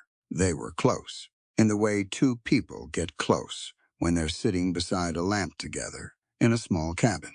And he looked at her for a moment in a way that was direct and unguarded, in a way she hadn't seen from him before. Not asking anything, not offering anything specific, just letting her see something she wouldn't have found otherwise. "The land record," he said, after a moment, "for the mine. Whatever you write to Aldred there may be bones down there. They'll need to be brought up, named if possible, returned." She looked at him. "You understand that," he said. "That's the important part, not the evidence against Thorn, the names." "I understand," she said. She gathered her things. He walked her to the fence again. The night was very quiet, and the stars were thick and close overhead. At the fence, she turned. "Silas," she said. He looked at her. She didn't have a sentence ready for what she wanted to say. She had a feeling and a set of facts and no clean way to put them together. So she just said, "I'm glad you came here, to Oakhaven, I think." She paused. "I think you were supposed to." He looked at her for a moment. "Maybe," he said. She rode home in the dark, and she was warm all the way to town. And it had nothing to do with the temperature. Judd Thorne found out about the letter on a Saturday. He found out because he'd paid one of the men at the post office $2 a month to tell him when certain people sent certain kinds of correspondence. And this particular letter, addressed to the state capitol and carrying the return name of S. Hayes, was the kind he'd been told to watch for. He didn't tell his uncle. Elias had been increasingly quiet since the night raid failed. He'd sat behind his desk and thought for 3 days, and then called Dowd in and spoken to him for an hour behind the closed office door. And when Dowd came out, his expression said the conversation had been sober and strategic and measured. That was the Elias approach. Deliberate, contained. Judd had a different approach. Judd looked at the postal notice in his hand and thought about his uncle, negotiating with a dirt farmer over 40 acres of scrubland. And he thought about a woman schoolteacher, writing letters to the Capitol. And he thought about what happened when letters like that arrived at desks of men who had the authority to act on them. He thought about all of this for about 20 minutes. Then he rode into town. He didn't take any of Thorne's men with him. He went alone, in the dark, 3 hours after midnight, when the streets of Oakhaven were empty, and the only light came from the saloon at the far end of the main drag, where 3 or 4 diehards were still at it. He went around the back of the schoolhouse. It was a dry night. The wood was old, and the summer had been long and hot, which meant the building had about as much moisture in it as a stack of kindling. He stood in the alley behind the building and thought about this, and then he went to work. He didn't use much coal oil. He didn't need to. He poured a thin line along the base of the back wall, spread it along the south side, and lit it with a single match at the southeast corner. The flame ran along the base of the wall in both directions at once, thin and blue-orange at first. And then it found the old wood and the gap under the clapboards and went up fast. He stood there for a moment watching it. Then he rode back toward the ranch. He was 3 miles out when he remembered. Sarah Hayes didn't always go home when school was done on Fridays. Sometimes she stayed late, grading, preparing lessons. She'd done it the last 2 Fridays in a row, and she'd been seen with a lamp burning in the schoolhouse window as late as 11 o'clock at night. He stopped his horse on the road. He thought about whether she was likely to still be in there. He rode on. She was still in there. She had the lamp down low, and she was at her desk writing. Not grades, but the second letter to Aldred. The more specific one, with Dell's account written out in full, and the location of the mine described in detail. And she had been at it for 2 hours and was almost finished. The first thing she noticed was the smell. Not smoke exactly, more like heat, like something getting hot that shouldn't be. She lifted her head from the page. Then the light in the room changed. The lamp was the same, but the walls were brighter, orange. She stood. The back wall was entirely on fire. She could see it through the gap in the side door, a wall of orange-white that was climbing fast, and the ceiling above it already dark with smoke that was beginning to drop. She grabbed the letter off the desk, folded it, shoved it inside her coat. She went to the front door. The door was hot on the handle. She grabbed it anyway, pulled, and the door opened 6 inches, and then something heat pressure. Warped frame. She couldn't tell, caught it, and it held. She pulled again. It didn't move. The smoke was coming down. The heat was physical now, a pressing weight, and the back half of the room was starting to glow through the interior wall. She went to the window. The window was a standard sash, and she worked it up fast. It moved easily, kept well maintained. She'd painted it herself in the spring, and she was halfway through it when the roof above the back wall came in with a sound like the earth deciding to move, and a wave of heat rolled forward through the room. She dropped back from the window. The smoke hit her full in the face. She coughed hard, bent, gasping, and the room was orange on every side now. She went back to the window. She got through it. She was on the outside steps, the front step, coughing with her hands on her knees. When the front door she'd been unable to open was obliterated from the inside, as the interior caught fully, she turned and looked at the schoolhouse. It was entirely committed. The whole structure was roaring now, and the cottonwoods above it were jumping in the heat shimmer. And she stood there in the street, with her dress reeking of smoke and her eyes streaming, and the letter still inside her coat, and she did not cry. Exactly, but her hands were shaking when she held them up in front of her. Someone in the saloon had seen the glow. There were shouts, running feet. She stood and watched the schoolhouse burn. Silas arrived 20 minutes later. He'd been awake. He was always awake at that hour, and he'd smelled smoke on the wind, not cabin smoke. Field fires of smoke, building smoke, the heavier kind that carries across distances. And he'd saddled the mule with the speed of a man who didn't need to think about what he was doing. He saw the glow from half a mile out. He came in at a gallop, and the first thing he saw when he came around the cottonwoods was the schoolhouse, every wall gone orange. And then he saw Sarah standing in the street with a small group of townspeople, and he felt something in his chest go solid with relief. So intense, it was almost physical. He swung down from the mule. She turned when she heard the hoofbeats, and for a moment, they just looked at each other. Then he closed the distance between them and took her face in his hands and looked at her eyes. Forehead, checking for burns, for injury, the same flat. Efficient assessment he'd done 100 times in the field on men who'd been through fire and blast. "Are you burned?" he said. "No," she said. "I'm not burned." "You breathed smoke, I know." "I'm all right." He looked at her eyes. They were streaming and red-rimmed, but her pupils were equal, and her focus was there. He let his hands come down from her face and stepped back slightly. She was watching him. "The schoolhouse was locked from the outside," she said. "The front door. Someone had barred it." He went still. "I got through the window," she said, "but the door was barred. This wasn't an accident." Silas. He turned and looked at the building, at the base of the south wall, visible now as the exterior boards burned away. You could see the char pattern along the foundation, the even, spreading pattern of an accelerant. He looked at it for a long moment.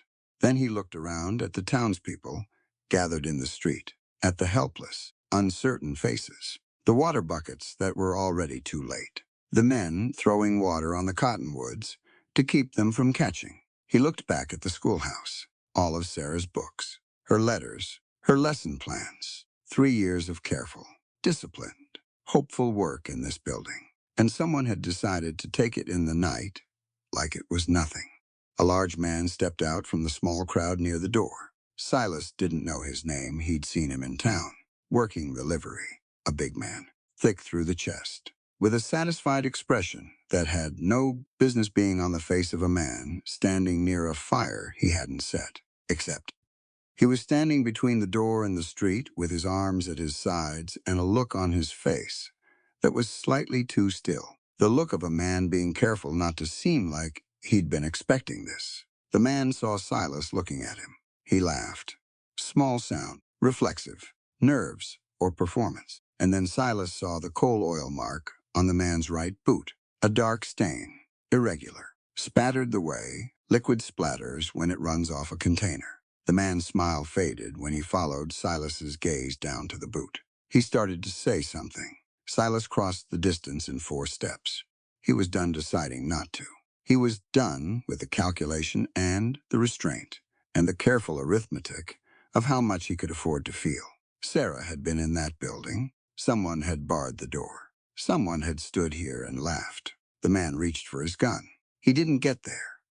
Silas's hands did what 20 years of specialized training had made them capable of, and it happened so fast that the watching townspeople would describe it differently depending on who you asked, because none of them had quite processed it before it was over. The man dropped. He was not going to get up quickly. Silas stood over him in the fire's light, and then looked at his own hands, and then looked away. Sarah was behind him. She'd watched all of it. She walked to him. She took his arm, just his arm, both hands around it, and she made him look at her. His face was different.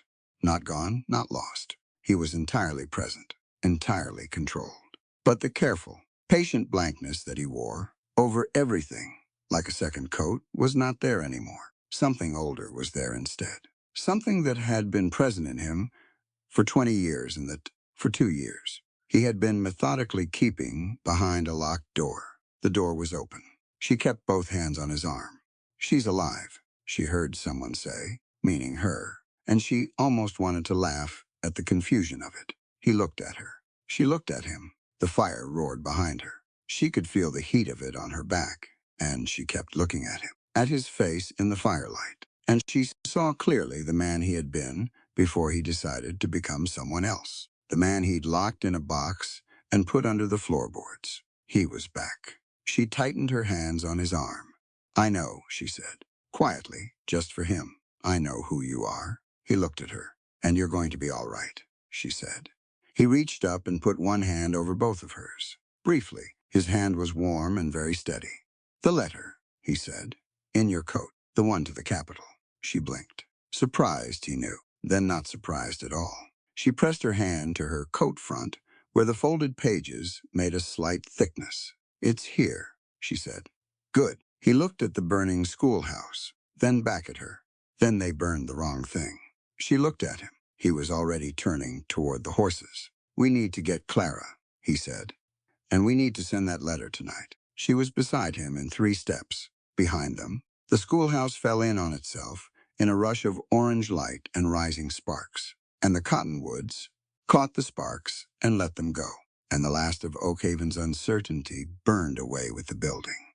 And what replaced it in the air was something else entirely, something that had been waiting a long time to get started. Elias Thorne was eating breakfast when Dowd came in. He didn't look up from his plate. He had eggs and bread and black coffee, the same breakfast he'd eaten every morning for 40 years. And he didn't like it interrupted. Dowd knew this, and wouldn't have come in unless the news was urgent. So Elias finished the bite he was chewing, set down his fork, and looked up. Dowd's face said it was urgent. "The schoolhouse burned last night," Dowd said. Elias was still. The Hayes woman was inside. Dowd continued. "She got out. She's alive." Elias picked up his coffee cup, set it down without drinking. "Who did it?" he said. Dowd hesitated 1 beat too long. "I don't know for certain. Dowd said. Elias looked at him. He had eyes that were very pale, almost colorless, and they had a way of fixing on a thing that made men uncomfortable, like being looked at by something that was calculating rather than seeing. You have a suspicion, Elias said. Mr. Judd rode out last night, Dowd said carefully. Alone. He was back before 3. I saw his horse in the south paddock when I came in. The animal had been ridden hard. Elias set both hands flat on the table. He sat that way for almost a full minute. In that minute, he thought about many things. He thought about 30 years of methodical, careful work. The land acquisitions done through lawyers and pressure and patience. The people moved on without official record of how they'd been moved. The mine on the Jenkins property, sealed and silent and buried under decades of his own careful management of what anyone knew and when. He had kept that secret through sheer discipline, through the elimination of witnesses, through the slow, grinding pressure of money and fear. He thought about a letter that one of his postal contacts had told him Sarah Hayes had sent to the capital. He thought about a former military man who had taken apart 6 of his best hands in the dark without firing a single shot. He thought about Judd, who was 26 years old and had been given everything he'd ever asked for, and had learned from that exactly the wrong lessons. Judd, who understood power only as a thing you performed rather than a thing you managed. Judd, who had the instincts of a man who believed that problems could be solved by making them louder. Elias picked up his fork and finished his eggs. When he was done, he stood and put on his coat and walked to the door of the study. "Send Judd to me," he said. "Yes, sir." "And Dowd, sir. Find out what was in that letter." Judd came in 20 minutes later with the easy swagger he always carried and a look on his face that suggested he expected to be congratulated. Elias looked at him for a long time without speaking. The silence stretched until Judd's easy posture began to shift. He put his hand on the back of the chair, looked at the desk, looked at his uncle. "The schoolhouse," Elias said. Judd opened his mouth. "Do not tell me you don't know what I'm talking about," Elias said. His voice was quiet, colder than the room. "I am 70 years old, and I have been managing men for 50 of those years. Do not treat me as a fool." Judd closed his mouth. "Sit down," Elias said. Judd sat. "You burned the schoolhouse," Elias said. A pause, then Judd said, "The woman was writing to the capital. I know she's going to bring people out here, government people. And that farmer, I know what she is doing." Elias said, "I have known for 2 weeks. I have a plan to manage it. I have a lawyer in the capital who has managed similar situations before." The letter was going to be addressed before it arrived at any desk that mattered. He looked at his nephew. "I had it managed." Judd was quiet. "And now," Elias said, "a woman nearly died in a fire in the middle of Oakhaven, with witnesses." He leaned forward slightly. "Do you understand what that changes?" "It changes the timeline," Judd said. "That's all. We move faster." The farmer, Elias said, "is a military assassin. I have had Dowd look into Silas Mercer for the past 2 weeks. He was Union Army, deep cover operations, the border wars. He has a record that is mostly sealed because the things he did were officially sanctioned but not officially acknowledged." He looked at Judd steadily. 6 of my best men went to that homestead and came back tied up. 6, without a shot fired." Judd said nothing. "I was preparing to negotiate," Elias said, "to find an arrangement that gave Mercer something acceptable and gave me the land and kept the mine sealed. It would have taken time and cost money, and it would have worked." He stood. "Now, a schoolteacher has smoke in her lungs, and the whole town saw the building burn, and someone identified a thorn hand at the scene. It is not manageable in the same way anymore, so we make it manageable," Judd said. "We move on the homestead now. Before Mercer can know," Elias said. "We don't." Judd looked at him. "I am done with this approach," Elias said. "I want you to ride to the East Station and take the train north. You have a room at the Laramie Hotel, and you'll stay there until I send word. I'll handle Mercer and the land and the letter through proper channels, quietly, without more fire." Judd stood up. He was a tall man, and he stood in the room with a particular energy. a coiled impatience. And he looked at his uncle with an expression that Dowd, who was standing outside the partly open door, would later describe as the moment everything changed. "You're afraid of him," Judd said. "I am being practical," Elias said. "You've been afraid of this land for 30 years, Judd said. "Afraid of what's in the ground. Afraid of what someone might find. Running every farmer off the property because you're scared of bones." He shook his head.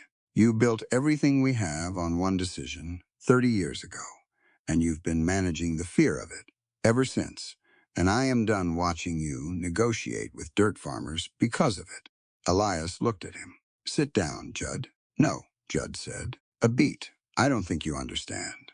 Elias started. He was standing behind his desk with one hand on the surface, and his pale eyes fixed on his nephew, and he was, in the particular way of a man who has managed every situation for 50 years, already beginning to formulate the next step. He didn't get there. The shot came from Judd's gun, and it came from close range, and it entered Elias Thorne's back on the left side, and Elias went down behind the desk without a word, the way a man goes down when his legs simply stop receiving instructions.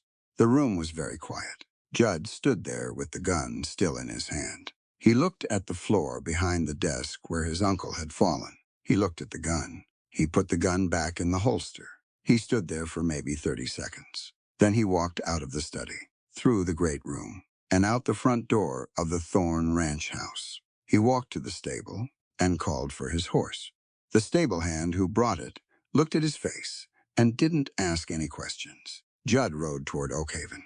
He rode hard and he thought fast. And by the time he hit the main street, his face was composed and his story was in place. And his voice when he called out to the men gathered near the burned schoolhouse was the voice of a man arriving with urgent and terrible news. "Silas Mercer," he said, loud enough for the street to hear.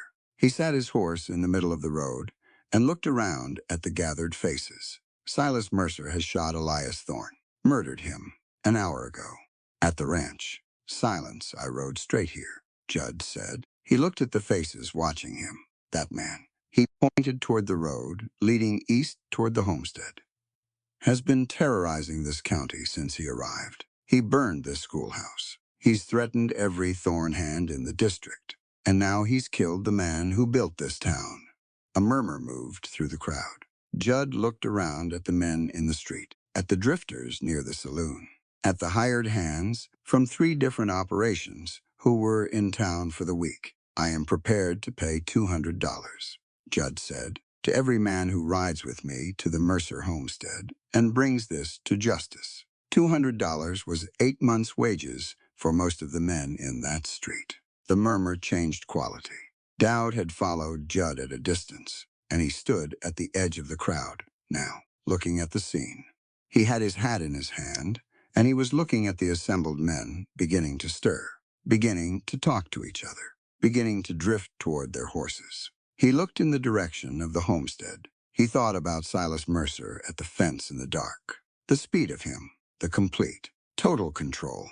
He thought about 30 men riding out there under the direction of an unhinged 26-year-old. He turned and walked in the other direction. He was done with the Thorns. He had a horse and a bedroll, and enough sense to know when something was over. Behind him, Oakhaven organized itself into a mob. Silas had heard the hoofbeats from half a mile out. He'd been up before dawn, which was not unusual. He'd been up specifically because the night felt wrong in a way he'd learned not to dismiss. Too quiet in the south. The coyotes that usually called across the flats before first light had stopped. Clara was in the root cellar. She'd gone without being told, which was one more thing about her that he was grateful for. Sarah was still at the homestead. She'd slept in Clara's bedroll after they'd sent the letter, a rider, to the post road at 3 in the morning. Silas paying the man double to make the capital by nightfall. She'd been too tired to ride home safely, and they'd both been too awake with the aftermath of the night to sleep. So she'd finally gone horizontal just before 4. He woke her with a hand on her shoulder. She came awake fast, which told him she'd been sleeping light. "Get to the root cellar with Clara," he said. She looked at him. "Now," he said, She went. He watched them disappear into the cellar door, heard it settle closed, and then he walked to the far corner of the cabin and picked up the iron bar he'd left, leaning against the wall for the past 2 weeks. He worked the floorboards up fast. No hesitation. He lifted the oilcloth box out of the ground. He set it on the table and unwrapped the cloth and opened the lid. The Sharps .5090 was exactly as he'd left it. The metal was clean. He'd oiled it before he'd sealed the box, and the oil had held. The 2 boxes of ammunition he'd packed with it were undamaged. He lifted the rifle out and held it. It was a massive gun, heavy, almost 4 feet long. Built for distance, built for precision. The kind of weapon that rewarded patience over speed and thinking over instinct. It was not a gunfighter's weapon. It was a rifleman's weapon. It was built for men who identified targets from far away and took one shot and made that shot count. He had killed more men with this rifle than he'd ever counted. He sat with that fact for a moment. Let it be true without flinching from it. He had promised himself he would not pick this up again. He had kept that promise for 2 years. He set it on the table and began loading. He heard them when they were 300 yards out. 30, maybe 35 men. They were not being quiet. They were riding hard, which meant they were working themselves up rather than working themselves into position, which told him they were not trained. They were angry and motivated and probably had numbers enough to feel invincible. Numbers were a specific kind of problem. They were also a specific opportunity. He took his position at the east window. He'd built the shutters wide enough to rest the Sharps barrel on the sill and still have full range across the south road. He loaded around, checked the wind. The morning was light west, maybe 8 miles an hour, enough to account for at that distance. The mob crested the rise on the south road. He let them come. He waited until they were in the yard approaches, still 200 yards out, spread across the road in a mass, and then he looked through the rear sight and picked his angle. He didn't shoot at a man. He shot at the wagon they'd brought up on the right flank, loaded with extra hands, pulled up as a firing platform and cover position. 2 men were crouched behind it, rifles resting on the sidewall. The Sharp spoke. The sound of it was extraordinary. There was no other word. It was not a bang. It was a concussive, earth-ending boom that hit the ears like a physical thing. And the massive 50 caliber round crossed 200 yards in an instant and punched through the wagon's oak sidewall like the wood was paper. And the 2 men behind it scrambled away from cover that had just stopped being cover. The mob stopped, dead stop, 20 horses pulling up simultaneously. A chaos of animal noise and cursing. Silas reloaded. 30 seconds for a trained rifleman with the Sharps. He'd done it under 10 in better conditions. He loaded and sighted again. He shot the wheel off the wagon. The wagon dropped sideways, and the horses pulling it bolted, and 3 men spilled off the back. Silas reloaded. From 200 yards, the mob could not effectively return fire with pistols, which was what most of them were carrying. 3 or 4 had rifles, but rifles at distance required calm and position. And the men who had them were currently managing frightened horses and trying to understand what they were dealing with. They had come out here expecting a farmer. He let them think, which was its own kind of strategy. A long minute passed while they milled and shouted at each other. And he watched through the window, reading the group, identifying who was giving orders, who was going to break, and who was steady enough to be dangerous. Judd was at the rear. He could see him clearly on the tall gray horse, sitting back while the men in front tried to figure out what was happening. That told Silas something. Judd had numbers, and he'd use them to put himself at the back. Men who lead charges lead them from the front. Judd was gambling, not commanding. Silas sighted at the ground 20 feet in front of Judd's horse. He fired. The dirt exploded, and the gray horse reared, and Judd barely stayed in the saddle. When the horse came down, Judd was gripping the pommel with both hands, and his face had lost several shades of its confidence. The men around him were pulling back, not breaking yet, but the mass of them had shifted rearward, and the energy of the charge had gone out like a candle. Silas reloaded. He looked at his ammunition.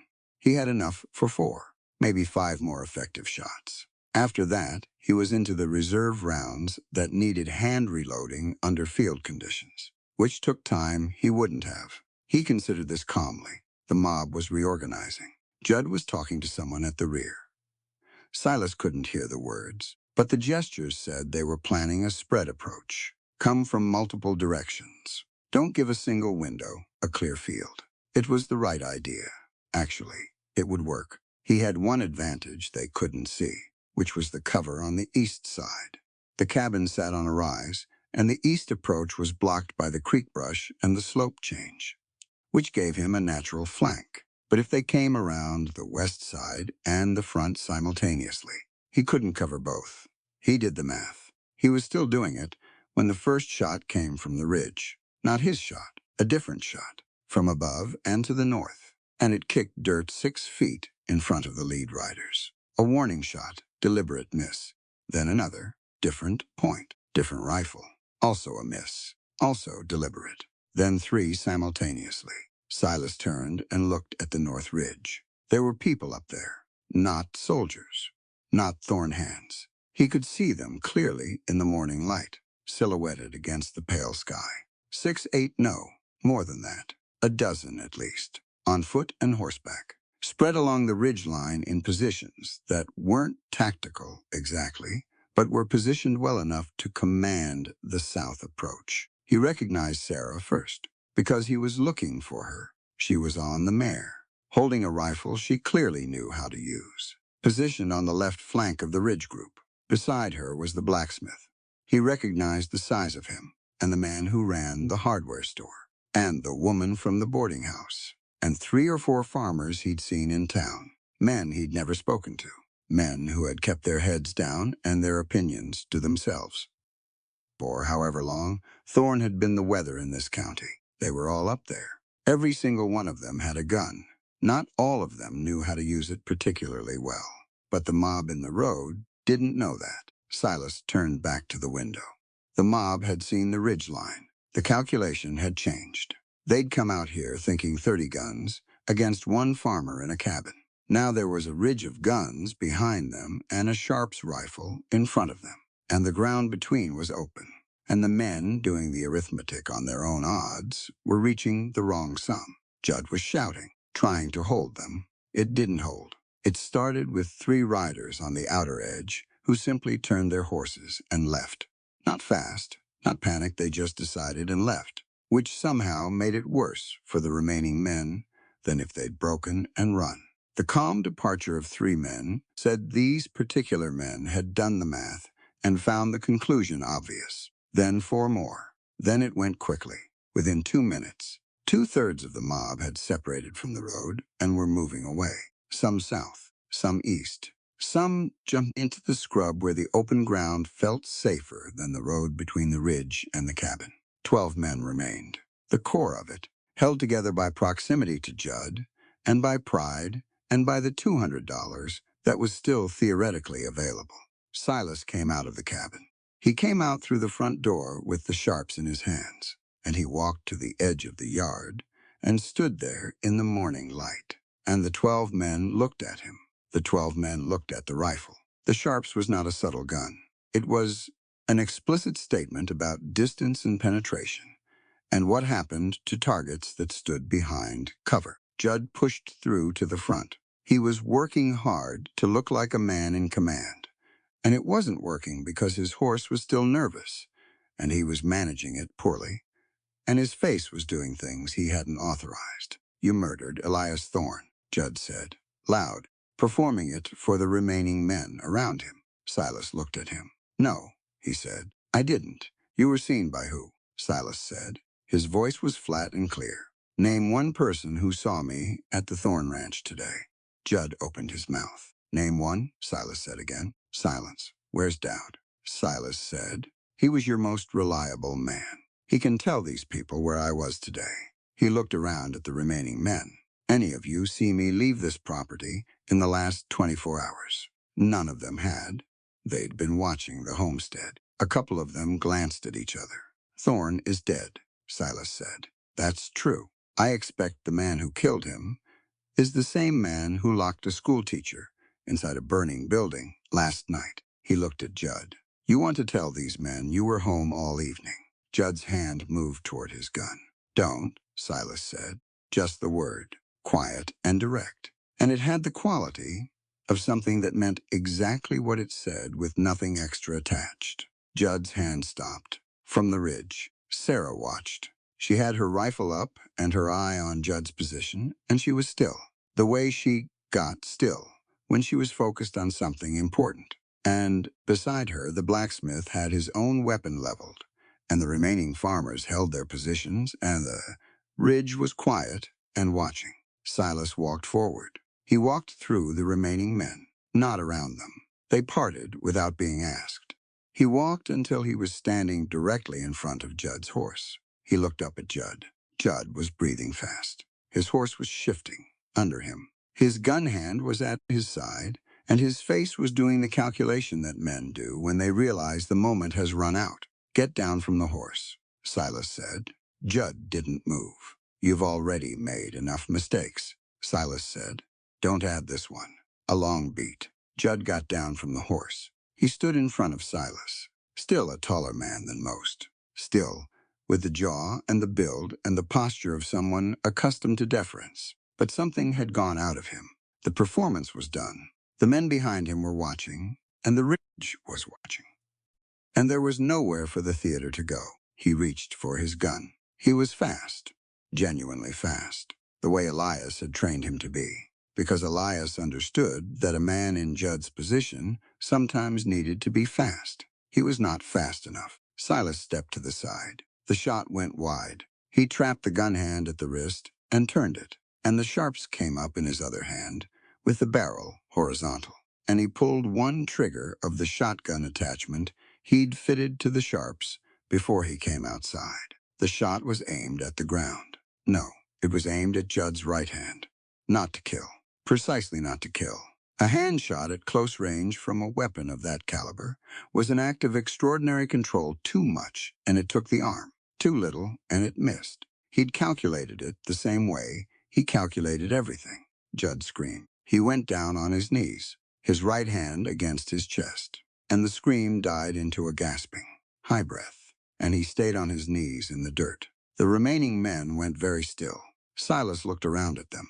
He shot his uncle, Silas said. This morning, in the back. Dowd can confirm it if you find him. Elias Thorne didn't want this fight. His nephew decided differently.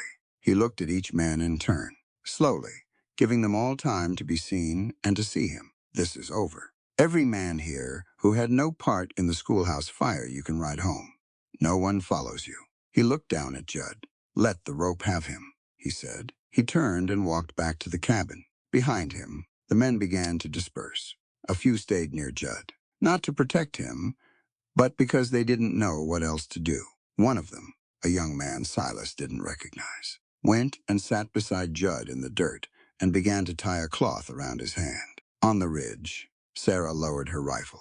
She put her hand over her eyes and looked at the scene below, at Silas walking back to his cabin, at the dispersing riders, at the morning light, coming full now, gold and level across the panhandle. She breathed out. Beside her, the blacksmith made a low sound that might have been satisfaction and might have been relief, and was probably both. Well, he said, all right then. The aftermath was quiet in a way that aftermath rarely is. The men who'd been paid Judd's bounty drifted away without collecting anything, since there was no one to collect from, and the whole arrangement had become obviously void the moment its architect was kneeling in the dirt. A few of them looked back toward the ridge as they rode past, not with hostility, with something more like the particular awareness of men who have narrowly walked past, something they won't quickly forget. Judd was taken to the town doctor, which Silas had specifically requested. Not the jail first. The doctor first. You keep a man alive long enough to stand trial, and you don't let him die of a hand wound in the dirt like an animal, regardless of what he's done. The doctor, a lean, irritable man named Carver, who'd practiced in 4 territories and had opinions about everything, set Judd's hand, saved 3 fingers, and then handed him to the county sheriff's deputy, who had arrived from the East Station sometime in the middle of the morning and was trying to catch up with events that had moved faster than his horse. Silas walked the deputy through it in 2 minutes, flat, factual, in the order things happened. The deputy took notes. The Thorn Ranch hand named Dowd, the deputy said. Where is he? I don't know, Silas said. He made a choice. I expect he's on a road somewhere. He's a witness. He is. You'll find him eventually. He's a careful man. Careful men don't run far. The deputy looked at him. And the mine. Sarah had written the location into her preliminary letter, and she'd also told the deputy now, standing in the yard with her riding coat, still smelling of smoke. She said it clearly and without drama. Location. Witness. 30 years of deliberate concealment. The deputy wrote it down. He looked at his notes. He looked at the homestead, at the cabin, at the patched roof and the new door, and the fields that had been turned in the past few weeks. He looked at Silas. You're quite a farmer, the deputy said. Silas looked at him without expression. I try, he said. Clara, who had come up from the root cellar sometime after the shooting stopped and was standing near the fence listening, looked at the ground to keep from smiling. Sarah caught the look and looked away herself. The deputy left before noon with Judd in custody and 2 pages of notes and the promise that a circuit judge would be in Oakhaven inside 2 weeks. The townspeople who'd come down from the ridge lingered longer. It was a different group in daylight than it had been on the ridge in the early morning. Up there in the urgency of the moment, they'd been a single purposeful thing. Down here, standing around in someone else's yard with their guns put away. They were just people, 12 of them. People who ran businesses and kept their heads down and had been doing so for long enough that it had become a habit they'd stopped questioning. Silas came and stood near the fence where they'd gathered. He looked at them. Thank you, he said. Simple. Direct, the blacksmith, his name was Otto. Silas had learned, now crossed his arms over his chest, and looked at the burned shape of the distant schoolhouse, visible at the edge of town. Should have done it sooner, Otto said. Thorne's been pressing people for 30 years. Some of us knew what he was. He stopped. Just easier to look away, the woman from the boarding house said. She said it without judgment of herself or anyone else. Just as a fact, she was done pretending wasn't true. Silas nodded. He didn't say anything about that. He didn't need to. The 12 people standing in his yard with guns they'd chosen to carry toward an armed mob said more than any speech he could have made. The schoolhouse needs rebuilding, Sarah said. She was standing near Silas, and she said it to the group, looking at them steadily. We know it, Otto said. Clara needs to attend classes, Sarah said. All the children do. We know that too, the boarding house woman said. She had her chin up in a way that said she was deciding something. I've got timber I've been holding. Bought it 2 years ago for a porch extension that never happened. It's sitting in my lot, a farmer named Wick said. I can have a crew there, day after tomorrow, another man said. I've got glass for the windows. Sarah looked at Silas. He looked back at her, and there was something between them in that look. Brief and full and private in the middle of all these people. Then he looked at the group. Day after tomorrow, he said. We'll be there. They dispersed. The yard went quiet. Clara came and stood next to her father. Sarah stood on the other side, and the 3 of them looked out at the south road, now empty in the late morning sun. It's over, Clara said. The worst of it. Silas said. What's left? The judge. The mine. He paused. The rebuilding. Clara considered this. That doesn't sound bad. No, he said. It doesn't. They stood there for another minute. Then Clara said she was going to start lunch, and she went inside. And Silas and Sarah were standing together in the yard. The morning was full and bright and entirely ordinary, and the land around them smelled of turned earth and dry grass and the distant mineral hint of the creek. Sarah turned and looked at Silas. He was already looking at her. She had leaves in her hair from the ridge, which she didn't know, and her coat was still blackened at the hem from the fire, and she looked like a woman who had been through a great deal in the last 12 hours, which she had been. She looked, Silas thought, like someone who had decided, who she was a long time ago and had been consistently that person through everything that had tried to change her. You could have killed him, she said. Yes, he said. Why didn't you? He thought about it honestly. Because killing solves the problem in front of you and creates two more, he said. And because he was 26 years old and genuinely believed that power was something you took rather than something you earned. He looked at the road. That's fixable. A rope and a judge and a cell will fix it better than I could. She was quiet for a moment. The brand on your shoulder, she said. The things you did in the army, what they made you, what I let them make me, he said. There's a difference. Is there? Yes, he looked at her. I made choices. A lot of them I'd make the same way again. Some of them, he stopped. Some of them I carry differently. Your wife, she said. He was quiet. Clara told me, Sarah said. She didn't say much. Just that she died 2 years ago, and that it changed you. It stopped me, he said. She was the reason I knew there was something other than what I'd been. When she died, I didn't know if I still knew how to be anything different. Sarah looked at him. You do, she said. You know exactly how. He turned and looked at her fully. This close, in the morning light. He could see everything in her face. The composure she worked for, and the warmth underneath it that she didn't work for. That was just there, native to her. The tiredness from the night, and the fire and the ridge. The clarity of a woman who had decided on something. Sarah, he said. I know, she said. He reached out and tucked the leaf out of her hair. Let his hand rest briefly at her temple. She put her hand over his. They stood like that for a moment. Just stood there in the yard in the morning, holding on to each other in the quiet way of two people who have been alone long enough to know what the alternative means. Then Clara appeared in the doorway. Lunch is beans, she said, which is all we have until someone goes to town. She looked at the two of them with a perfectly composed expression. I can go to town, she added. I'll take a long time. Silas looked at her. Clara looked back at him, not smiling. Exactly.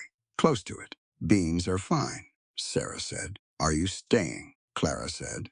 Sarah looked at Silas. Yes, he said. She's staying. Clara disappeared back inside. The circuit judge arrived 11 days later. His name was Burwell, and he was 63 years old and had been a judge in frontier territories for 22 years, which meant he had seen most of what people were capable of and had developed precise, economical views about what the law was for. He held court in the saloon, which was the largest available room, and he worked through the proceedings with a brisk impartiality that didn't allow for theater. Dowd had been found, as Silas predicted, 3 days east, at a town called Calvert, in a rooming house.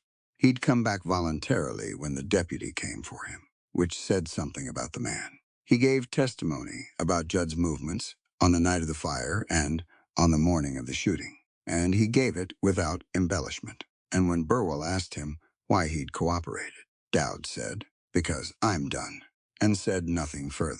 Dell came and testified about the mine.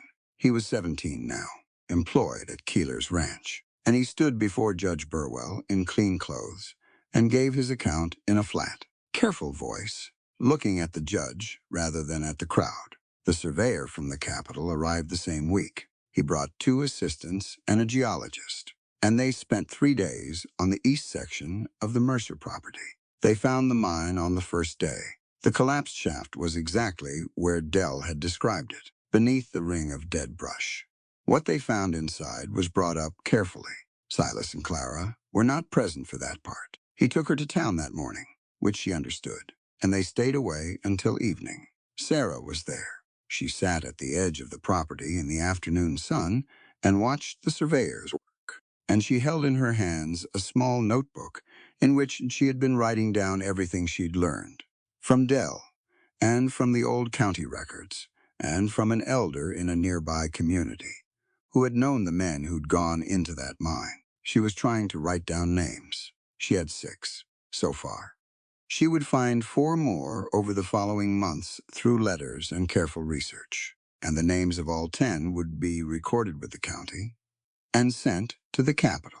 And eventually, though it would take years longer, than anyone wanted formally acknowledged. But on that afternoon, she sat with her notebook and the 6 names and watched the surveyors work. And she thought about what Silas had said the night she'd seen the brand on his shoulder.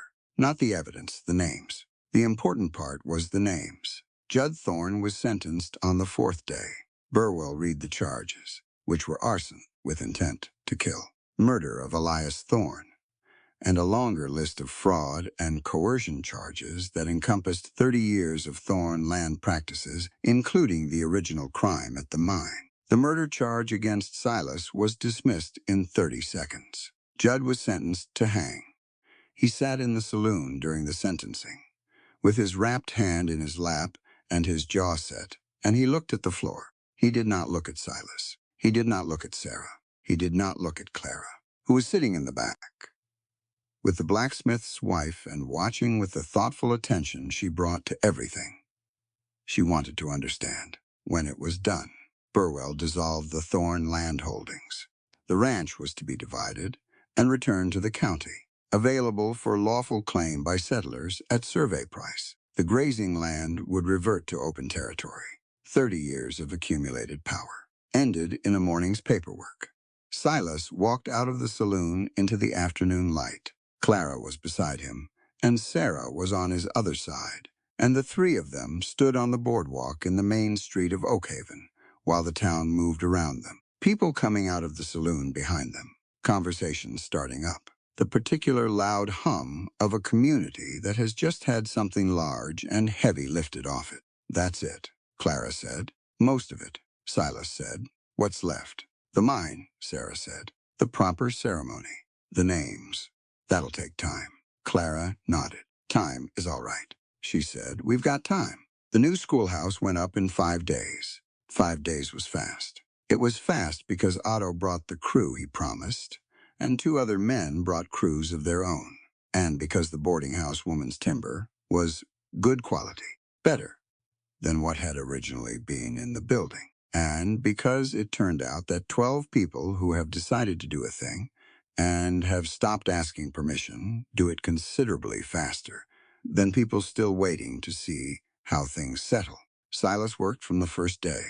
He came with Clara at 7 in the morning, and he stayed until the light went, and he did what the work required without being directed, because he understood construction the way he understood most things, by identifying what needed doing next, and doing it without waiting for someone to make it official. On the first day, he was the one who correctly leveled the foundation when it became clear the original ground had shifted. On the second day, he rigged the roof beam lift that would have otherwise required twice the men. On the third day, he built the window frames, 12 of them, each one plumb and square and fitted to the glass that had been ordered from the county seat. On the fourth day, Sarah came and found him on the roof. She climbed the ladder without being invited, which was consistent with everything about her, and she came and sat beside him and looked out over Oakhaven from up there. It was a clear morning. You could see the edge of the Thorne grazing land, empty now. The cattle moved to holding pens by the county men. You could see the south road that Judd Thorne had come down 12 days ago with 30 borrowed guns. You could see the east field of the Mercer homestead from here, the newly turned rows, the irrigation channel, the small creek running silver in the morning light through the cottonwoods. It looks like a real town from up here, Sarah said. It is a real town, Silas said. He was fitting the last section of ridge beam into place. It didn't used to feel like one. He looked at her. Towns need people who act like the place belongs to them, she said. Not like it belongs to whoever has the most guns. She looked at the street below, at Otto's forge sending up its first morning smoke, at the hardware man opening his shutters, at 3 children running past toward the schoolhouse site, coming to watch the building go up, because it was interesting, and because children understand that interesting things should be watched. It's different now. Yes, he said. He fitted the last timber section into place and tested it with both hands. It held. He sat back and looked at the building they'd made. 4 solid walls, a proper roof, 12 framed windows, and a door that opened easily. Because he'd hung the hinges himself. "I need a bell," Sarah said. "I know," she looked at him. "I was thinking about the sharps casings," he said. She was quiet for a moment. "You want to melt them down." "Brass is brass," he said. "Might as well be useful." She looked at him for a long time. At the man who had carried a 20-year history in a box under his floorboards, and had opened it when he had to, and was now proposing to melt the evidence of it into a bell for a school. "That's a good idea," she said. He looked at her. "You think so? I think it's exactly right." Otto had a forge, and he had experience with metalwork, and when Silas came to him with the casings and the explanation, Otto looked at the brass and looked at Silas and said, "Yes," without elaboration. Because sometimes a thing is simply the right thing, and further comment reduces it. They worked on the bell for 2 evenings. Otto did the actual casting, because bell-making was a specific skill. But Silas worked the forge beside him, heating and reheating the brass. And Clara sat on the workbench and watched. And on the second evening, Sarah came too. The bell came out clean. A good tone. Otto tested it with a mallet, and the sound went out into the evening air, and 3 of the children, who were playing in the next street over, stopped what they were doing and looked toward the forge. Clara listened to it fade. "That's a good sound," she said. "It carries," Otto said, which was the technical assessment. They hung it on the morning the school opened. Silas built the bracket himself and mounted it above the door, and Sarah pulled the rope first to test it, and the bell rang out over Oak Haven clear and even, and in the houses around the street. Several people stepped to their doors to listen. It was a Tuesday. School opened with 9 students, which was 1 more than before. The new student was a quiet girl named Anna, whose family had been on the county's east side for 3 years, just outside Thorne's pressure zone. Her mother had kept her home because she wasn't sure the school was safe or permanent, and now it was both, so she'd come. Sarah welcomed her at the door with the same genuine expression she'd used for Clara on the first day, the one that said she was glad you were there and expected you to do well. Anna looked at Clara, who was already seated with her books out. Clara looked back. "Middle row," Clara said. "Good sight lines to the board. Not too close to the window, or you'll spend all day looking outside." Anna sat in the middle row. By 10 o'clock, she and Clara were passing notes. Silas didn't stay for school. He had work to do at the homestead. Always had work. And he was not a man who had learned to be idle well. But he stayed long enough to see the school fill with children, and Sarah close the door, and the bell settle into silence above the entrance. He stood on the boardwalk for a minute and looked at the building.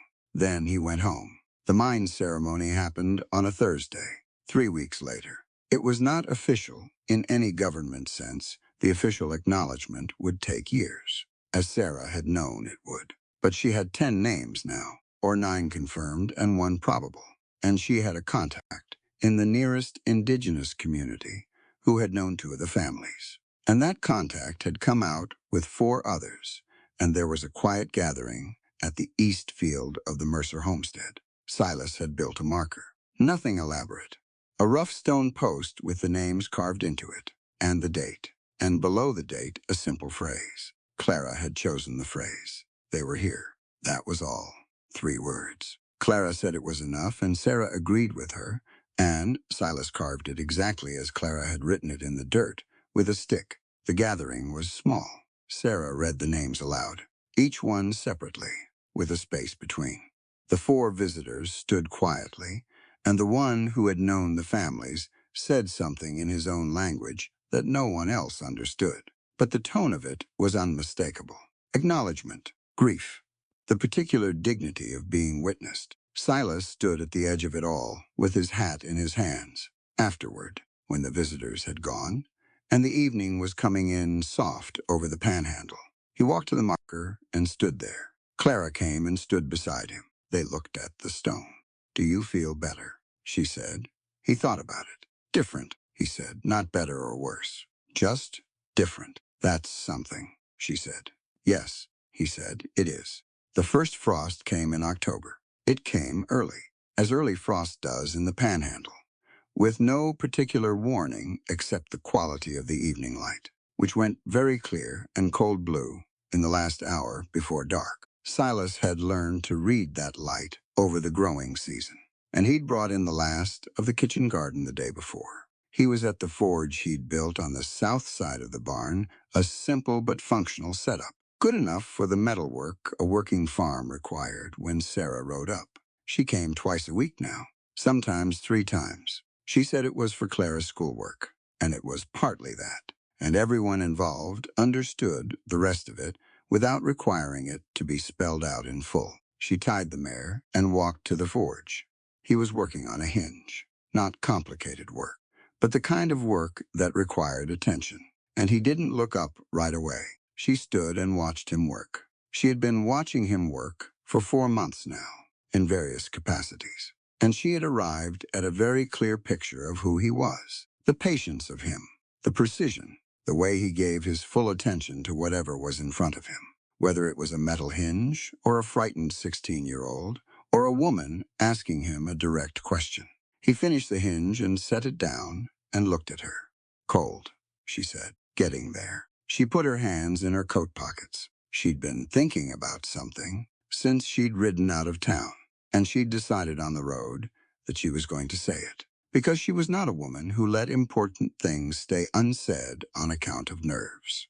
"I've been thinking about the spring," she said. "What about it?" "About where I'll be in the spring." She looked at him steadily. "And where you'll be." He held the hinge in his hand and looked at it for a moment. "I'll be here," he said. "This is my land." "I know, and the school is here," he said. "So you'll be in Oak Haven." "Yes, a beat." "That's not a great distance," he said. "No," she said. "It's 4 miles. 4 miles is nothing." "It is, and it isn't," she said, "depending." He set the hinge down and turned and looked at her fully. She looked back at him. They had been moving around something for 4 months, moving around it carefully, the way 2 people move around something they're both aware of when neither is sure the time is right or the ground is solid enough. He'd thought about it. She'd thought about it. Clara had said things, indirectly and directly. That made clear she'd thought about it considerably. "Clara would like a permanent situation," Silas said. "Is that Clara's preference or yours?" Sarah said. He was quiet for a moment. "Both," he said. She looked at him. He took a step toward her. She didn't step back. "I've been carrying things a long time," he said. "I'm not good at setting them down. I've got to pass that." "I know you're past," she said. "I'm not afraid of it." "I know you're not. That's one of the things about you." She waited. "I don't know how to ask this correctly," he said. "Then ask it incorrectly," she said. "I'll understand." He looked at her, at the composure and the warmth underneath it, and the 4 months of evidence that this was a woman who meant exactly what she said and did exactly what she meant. "Stay," he said. One word. She looked at him for a moment. "Yes," she said. No ceremony about it. No performance. Just the word, direct and certain, from a woman who had decided. He put his hands on her face, the way he had the night of the fire. And this time it wasn't assessment. This time he kissed her, and she put her hands against his chest, and the frost was coming in, and the forge was warm behind them, and the mare stamped once and looked away with the dignified indifference of a horse that had seen enough of people. Clara appeared in the cabin doorway. She looked at the 2 figures at the forge. She looked at the sky, going gold and pink at the edges with the last of the light. She went back inside. She made 3 plates for supper. The months after that were made of ordinary things. The South Field produced its first real harvest. Not spectacular, but honest enough corn to put up for winter, with some to sell. Enough wheat to carry them to spring. Silas worked the East Field with more care, knowing what was beneath it and honoring that knowledge. And when the spring planting came, he found the soil there was deep and dark and better than the rest, nourished by the creek and by something older. Clara turned 16 in November. Sarah threw her a party at the schoolhouse on a Saturday, which Clara said was unnecessary, and which she clearly loved. 8 of her schoolmates came. The yellow ribbon girl, her name was Eloise, brought her ribbon of Clara's own, deep blue, which was either a peace offering or a genuine gift. And Clara thanked her with real warmth, and Eloise looked relieved about this. Dell came in January. He was settled at Keeler's and doing well. And he came to the homestead on a Sunday with his hat in his hands and a look on his face of someone paying a debt he'd thought about for a while. He sat at the table with Silas Clara and said, "I wanted to thank you." "You don't owe us thanks," Silas said. "I know," Dell said. "I wanted to give it anyway." They ate supper together, and Dell told them about the Keeler Ranch and the work there. And he said Ted Keeler was a fair man, and that he'd been given a horse of his own in December, a gray with one white sock. "A good horse," Clara said. "Very good horse," Dell said, with the particular pride of a young man who has been given something he has earned. He left before dark. At the fence he stopped and looked back at the cabin, at the warm light in the windows, at the barn that had been rebuilt and the fields that had been turned. "It's a good place," he said. "It is," Silas said. Dell rode north. The bell rang over Oakhaven every school morning. It was audible from the homestead when the wind came from the west, which it did most mornings. Silas would hear it while he was working the early field. That clear sound coming across the 4 miles of open country, and he would stop for a moment and listen to it. Not because he needed to, just because it was worth pausing for. It was the sound of the bell that the casings had made. The long-distance rounds from the old sharps that had ended men he'd been sent to end and had been carried in a box under the floor for 2 years. And it was ringing now above a door where children walked in every morning to learn things. He thought about that sometimes, about what things become when you decide to change their purpose. A month before spring, he built a table. He built it from good oak he'd gotten from a fallen tree along the creek, timber that had been aging in the weather for years and had come through it dense and dark and better for it. He built it larger than the 2 of them needed, larger than the 3 of them needed. Sarah came on a Thursday and saw it and stood in the doorway and looked at it for a moment. He was at the stove. "That's a big table," she said. "Yes," he said. She came in and put her hand on it, ran her fingers along the grain. "You expecting company?" she said. He looked at her from the stove. "Hoping for it," he said. She looked at the table, at the 4 chairs he'd already put around it, with space for a 5th. She turned and looked at him. He looked back at her. "Spring," she said. "Spring," he agreed. She sat down at the table, and he brought 2 cups of coffee, and they sat across from each other in the warm cabin, while the February wind moved over the panhandle outside. And the fields waited for what was coming, and the floorboards in the far corner were smooth and clean, and there was nothing buried under them anymore. Just earth, just good earth, and what they'd decided to grow in it. Clara came in from the barn with the smell of cold air on her coat, stomping her boots at the door. And she stopped when she saw the table. She looked at it, looked at the 2 of them sitting at it with their coffee. "When?" she said. "Spring," Sarah said. Clara looked at Silas. He looked back at her with the expression he used when something had gone the way it was supposed to go, but which was not a large expression, but which she had learned to read over 16 years, as well as she read most things. She hung up her coat. "Good," she said. She went to the stove and poured her own coffee and pulled up a chair between them. "I've been waiting." The morning light came through the east window, the way it always did, the way it would keep doing long after any of them were here to see it, long and level and gold, landing on the new table, on the 3 cups, on the 3 people who had come to this ruined place on a groaning wagon and had made it into something worth keeping. Outside, the land stretched flat and wide in every direction, the way it had always done, unhurried and indifferent to what people brought to it and what they took away. But the bell would ring in an hour, and the fields were ready, and the table had room for more. And so as the dust settled over Oakhaven, this story leaves us with more than the memory of a deadly gunslinger, a burned schoolhouse, or a corrupt ranching family brought to justice. It leaves us with a deeper truth about silence, dignity, and the kind of strength that does not always announce itself with violence.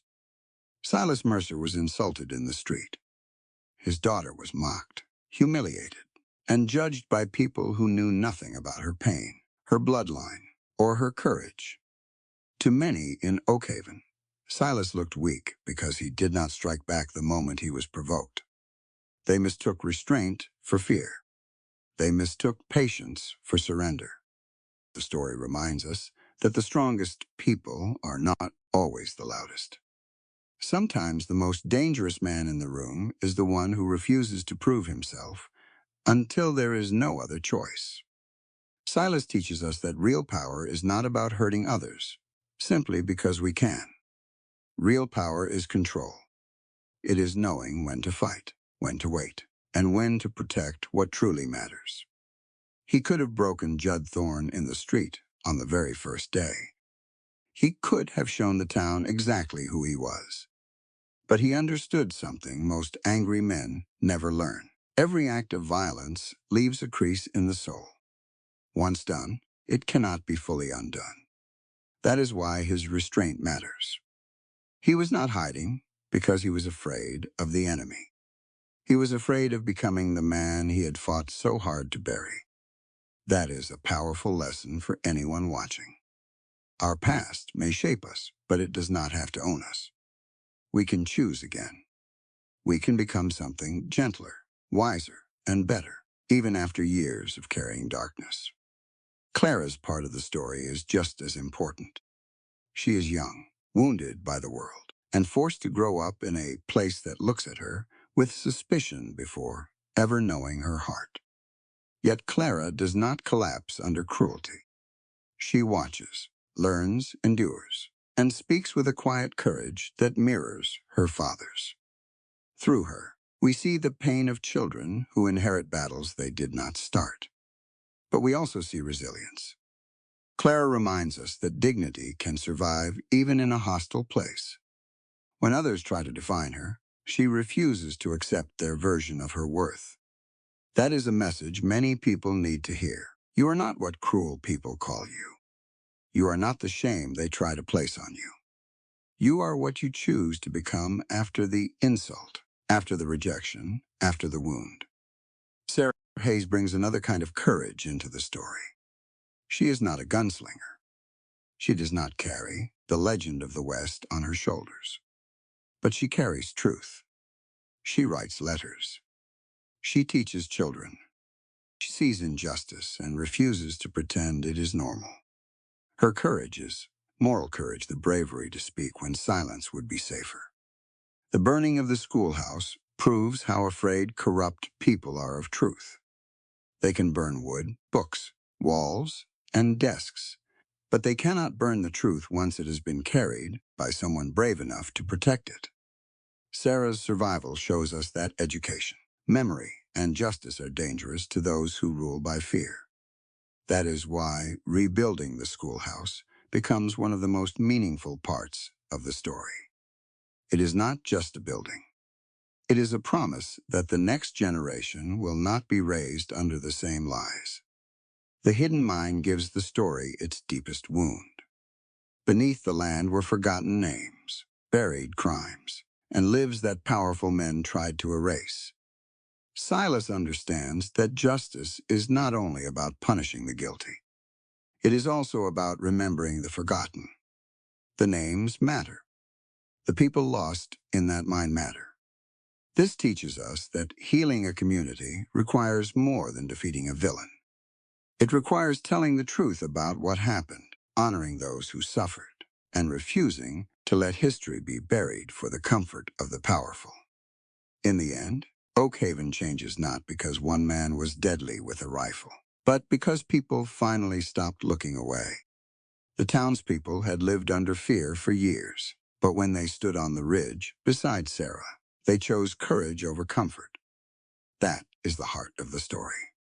Evil grows when good people stay silent.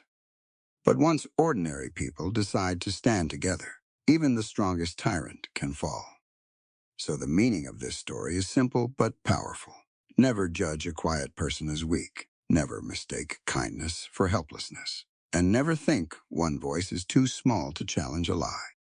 A father's love, a daughter's dignity, a teacher's truth, and a town's late courage were enough to break 30 years of fear. And maybe that is the greatest lesson Oak Haven leaves behind. The past can be buried, But truth has a way of rising. And when it does, even the deadliest gunslinger in the West may discover that his greatest victory is not the men he defeats, but the home, family, and future he finally chooses to build. All elements within this narrative are fictional and crafted for storytelling purposes. The author bears no intention of referencing real people, cultures, or events in a literal sense. Readers are encouraged to engage with the work as a piece of creative expression rather than documented reality.